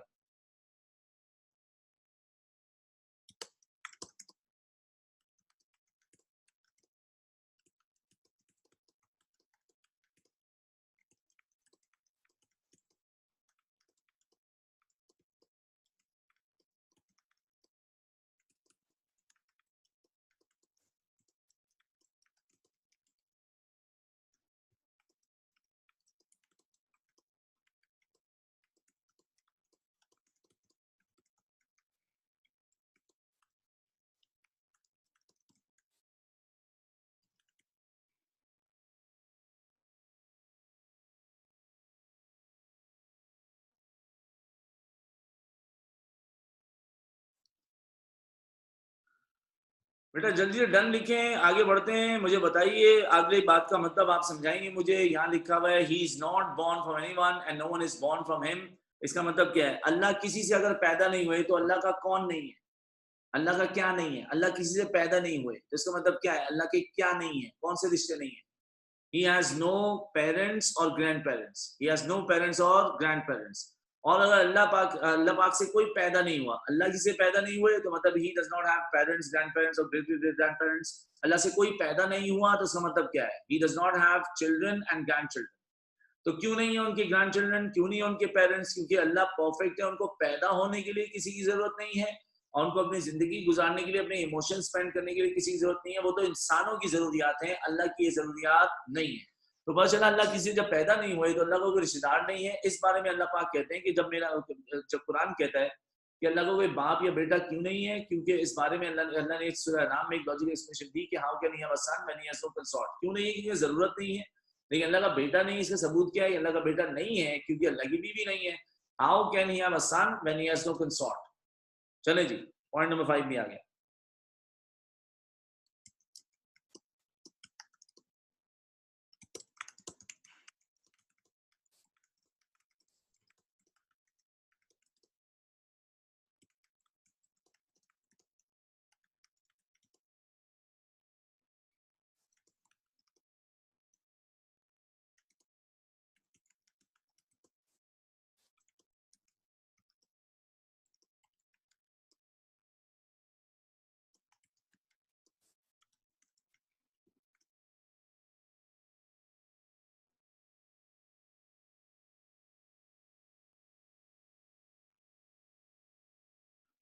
ये सारी बातें आपको इसलिए आसानी से जल्दी से बताई जा रही है कि ऑलरेडी जो है वो तौहीद में जो अपने आर्टिकल्स में पढ़ा था और शहादा में पढ़ा था फर्स्ट पिलर में, वहां पर ये टॉपिक्स कवर्ड हैं और ये सारी इंफॉर्मेशन पहले से शेयर्ड है। आगे बढ़ जाऊं जी, इजाजत है मुझे? आगे बढ़ जाऊं? यहाँ लिखा है जी, there is none like unto him, अल्लाह जैसा कोई नहीं है। अगर अल्लाह जैसा कोई नहीं है तो अल्लाह यूनिक है। अगर अल्लाह यूनिक है तो कोई भी यूनिक नहीं हो सकता। अल्लाह जैसा कोई नहीं है तो इसका मतलब अल्लाह मैचलेस है। अगर अल्लाह मैचलेस है तो इसका मतलब कोई और मैचलेस नहीं हो सकता।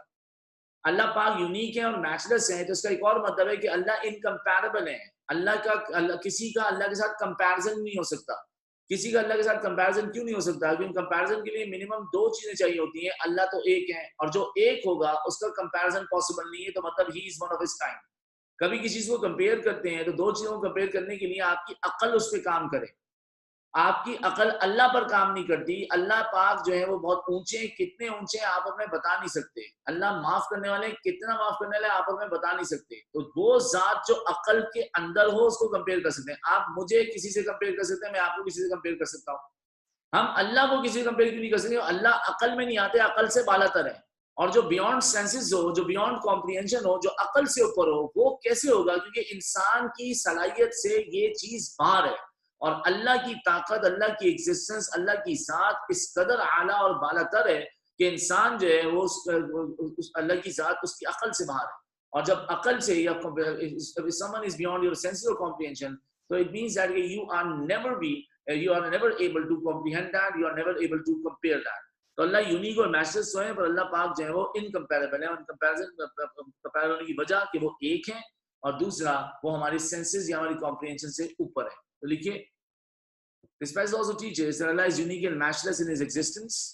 He is incomparable, he cannot be compared because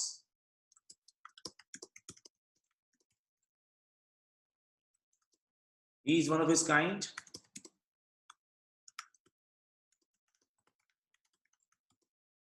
He is beyond our comprehension. इसके बाद आप नेक्स्ट पेज पे आ जाइएगा, क्योंकि बस इस पेज पे पार्ट ए ही लिखना था। नेक्स्ट पेज पर पार्ट बी आ जाएगा। पार्ट बी में आपको पता है सबसे पहले तिलावत की सिग्निफिकेंस लिखते हैं।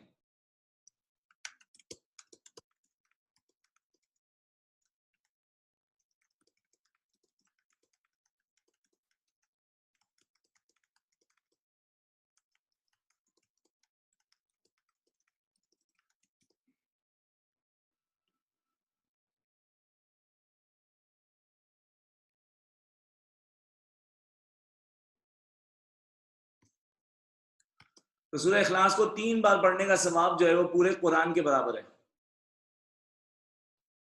ये पार्ट बी का पॉइंट था पहला।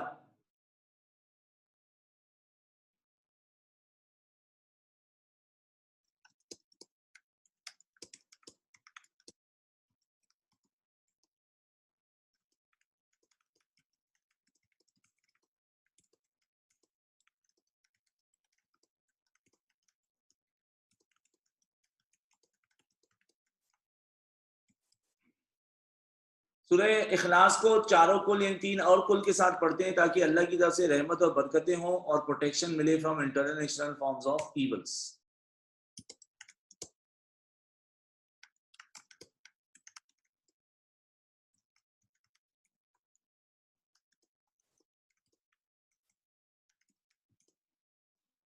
Its regular recitation also protects one from hypocrisy.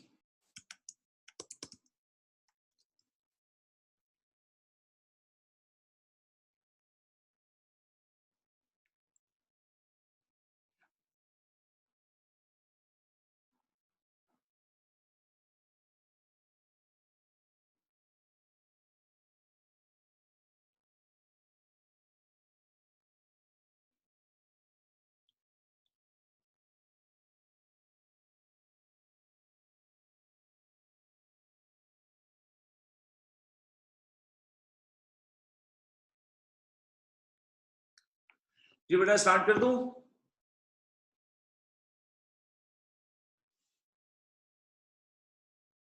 जवाब भी नहीं देते भाई, अल्लाह खैर करे, नाराज हो गए बच्चे।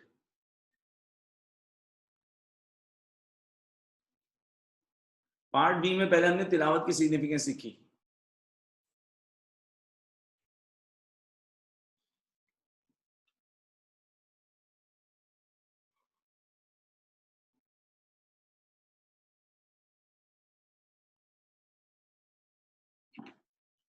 असल में ना मुझे उसने मेरे असिस्टेंट ने आके बताया है कि मुझे बहादुराबाद पहुंचना और रास्ते में मैच की वजह से रश है, तो मुझे उसकी परेशानी हो रही है।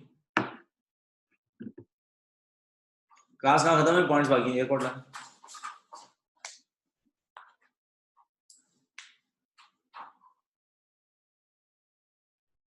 तो मैं वो अगली क्लास में बहुत लेट हो जाऊंगा ना, इस वजह से। बहरहाल मुझे भी नमाज तो मैंने पढ़ ली है अजान के टाइम पे ही बस, लेकिन अब यहाँ से ड्राइव करते हुए जाना होगा, तो आधे घंटे में अगर नहीं पहुंचा तो लेट हो जाऊंगा बहुत।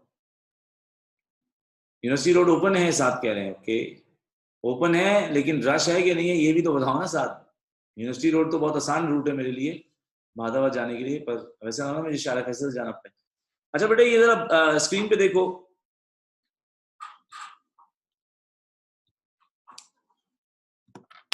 क्या कह रहा है यूनिवर्सिटी रोड का, क्या कह रहा है? वहां से निकला है, शाला फैसल जाएंगे ना, ठीक है।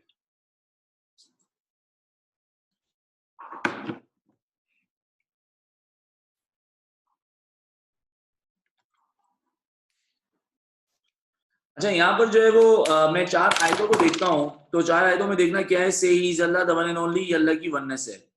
अल्लाह दी इटर्नल दी एब्सोल्यूट, ये अल्लाह की परफेक्शन है।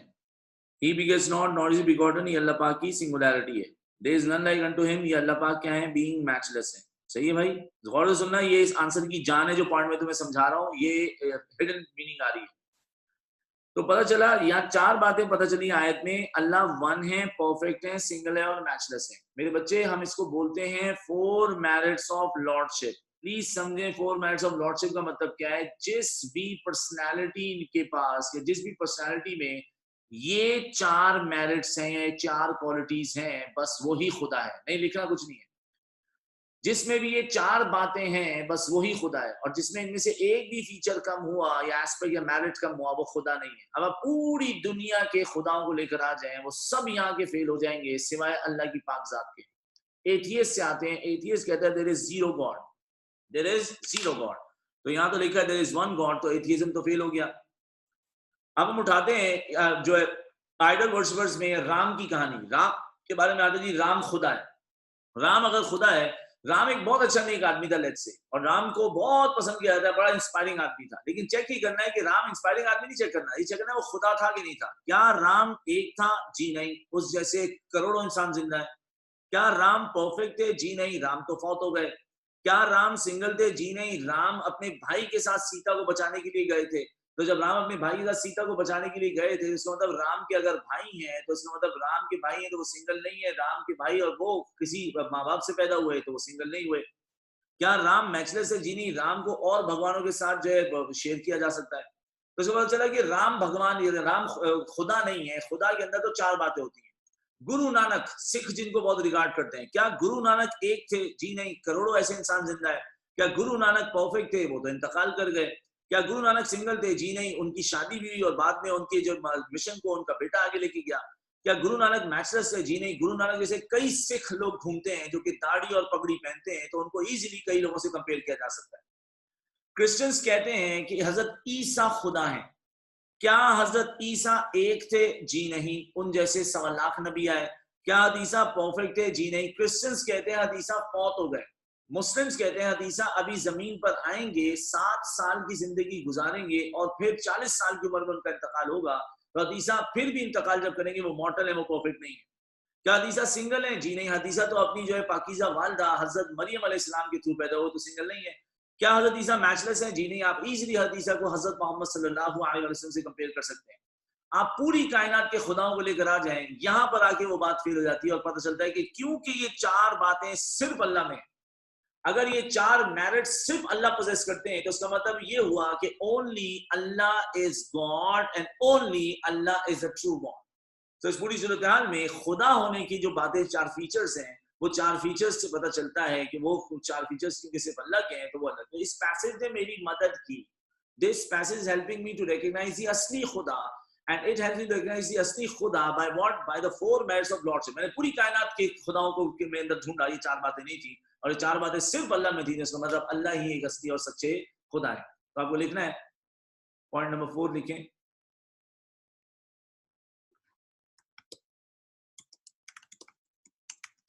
This passage helps us to recognize our true Lord by the 4 merits of Lordship.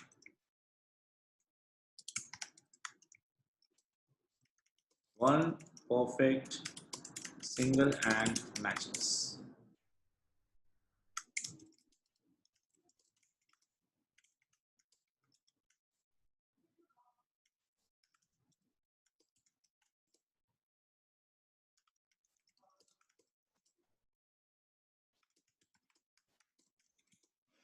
This passage helps us to recognize our true Lord by the 4 merits of Lordship, जो कि हैं 1, perfect, single and matchless. Since Allah alone possesses these merits, therefore He is the only true God. He is the only true God.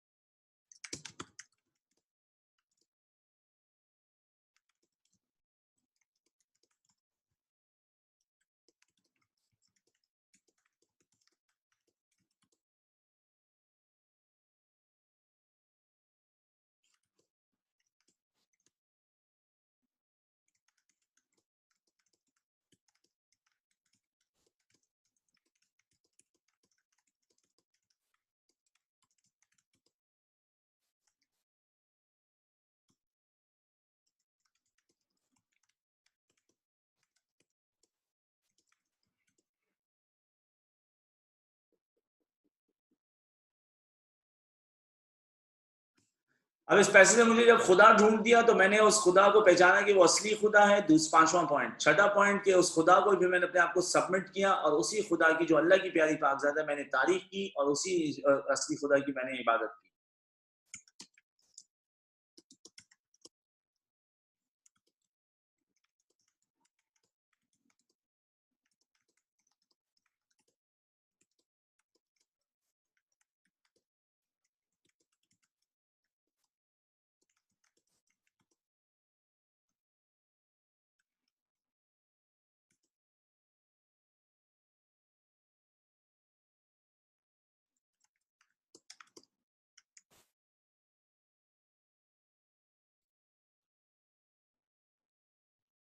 बस बेटा, हमारा इसी बार एक आध point रह जाएगा, फिर हम छुट्टी कर लेंगे। मतलब 3-4 लिखने के 3-4 पॉइंट है, समझाने का 1 पॉइंट रह गया।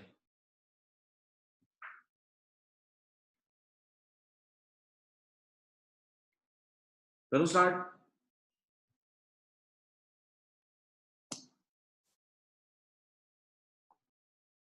कहां से जा रहा है नमाज का टाइम? अल्लाह के बंदे, 1 घंटा बाकी है।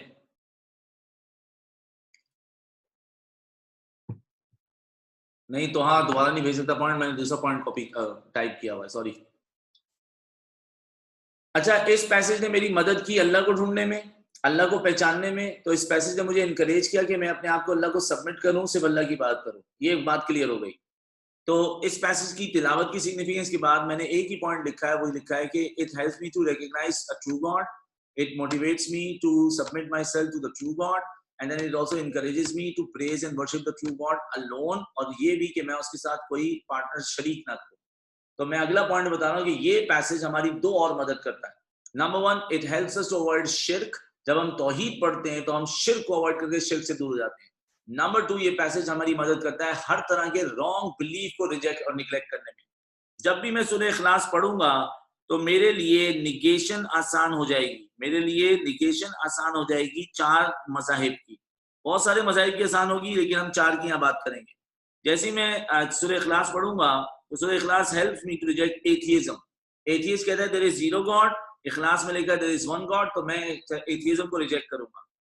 फिर this passage also helps me to reject a wrong belief of polytheism, यानी पॉलिथिज्म। पॉलिथिज्म कहते हैं देयर आर 33 मिलियन गॉड्स, यहाँ लिखा है देयर इज वन गॉड, तो पैसेज मेरी मदद कर रहा है शिर्क से दूर होने के साथ साथ रॉन्ग बिलीफ को डिनाई करने में। फिर जी ये पैसेज मेरी मदद करता है क्रिश्चियनिटी को डिनाई करने में। क्रिश्चियंस कहते हैं कि हजरत Isa is a son of god, लेकिन यहाँ तो लिखा है ही begets not not is begotten, उसका तो कोई बेटा ही नहीं है, तो पता चला क्रिश्चियनिटी जो है वो डिनाई हो गई। फिर ये पैसेज मेरी मदद करता है एक और रिलीजन को डिनाई करने में जो कहलाता है ज्यूडिज्म, और ज्यूज कहते हैं कि हजरत Uzair is the son of Allah, लेकिन मुझे पता चला अल्लाह का तो कोई बेटा है ही नहीं। फिर सूरत हाल में मालूम हुआ कि यहाँ पर इस पैसेज ने मुझे शिर्क से तो दूर किया, पर मुझे गलत आइडियोलॉजी को रिजेक्ट करने का इनफ रीजन और कॉन्फिडेंस दिया कि जैसे वहां पैंथीयस रिजेक्ट किए थे मैंने आयतल कुर्सी से, इधर मैं रिजेक्ट कर सकता हूँ एथियस, पॉलिथियस, क्रिश्चियंस एंड ज्यूज को, कि भैया उनकी आइडियोलॉजी में भी फॉल्स हैं और वो शिर्क करते हैं, क्योंकि अल्लाह तो बस एक ही खुदा है, और जब एक ही खुदा है तो जहां मल्टीपल या जीरो खुदा की बात होगी वो आइडियोलॉजी गलत है। तो लिखना शुरू करते हैं सर।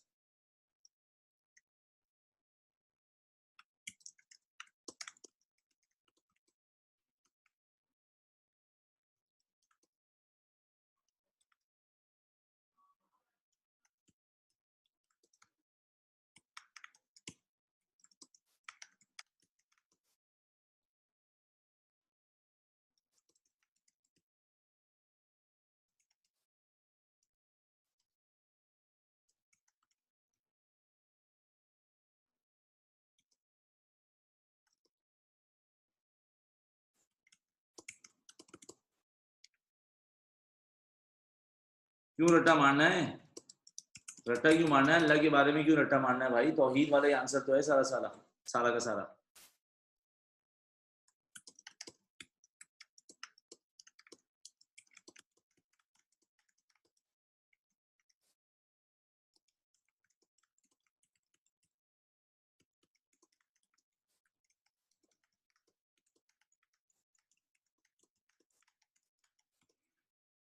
फिर भाई मैं जब तौहीद पे ईमान लाता हूँ तो मुझे अल्लाह से मोहब्बत और अल्लाह का खौफ आता है, और जब मेरे दिल में अल्लाह की मोहब्बत और खौफ आएगा तो मेरी जिंदगी में तकवा आएगा, क्योंकि तकवा lies right in between the love and the fear of अल्लाह।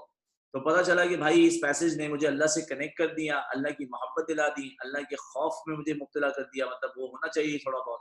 इस सूरत हाल में मैं अल्लाह से जुड़ गया, अल्लाह के हुक्म की तामील करने लग गया। अल्लाह के हुक्म क्यों फॉलो करता हूँ? ताकि वो अल्लाह की मोहब्बत में। अल्लाह के हुक्म क्यों फॉलो करता हूँ? अल्लाह के खौफ में। और जब मैं ऐसा करता हूँ तो मेरी जिंदगी में पाइटी, राइचियसनेस, स्पिरिचुअल अपलिफ्ट जैसे जो है वो मोरालिटीज आती है। तो it connects us with Allah and enables us to follow his commandments, which develops piety and righteousness in our character। यहाँ पर आपकी क्लास खत्म हो जाएगी। आप लोग इसको कॉपी करें, आपके कोई सवाल हो आप अगली क्लास में पूछें। ट्रैफिक की वजह से मुझे भागना पड़ रहा है, तो मैंने क्योंकि ये जल्दी में पढ़ा दी, मैं इतनी तेजी से नहीं पढ़ा था। उसकी बुनियादी वजह ये थी कि हम ऑलरेडी ये तमाम डिस्कशंस जो हैं अल्हम्दुलिल्लाह तौहीद के दो टॉपिक्स में, फर्स्ट आर्टिकल और फर्स्ट पिलर में कर चुके हैं। एथियस्ट बिलीव, अजीत दुबा बेटा, एथियस्ट का मतलब देयर इज नो गॉड।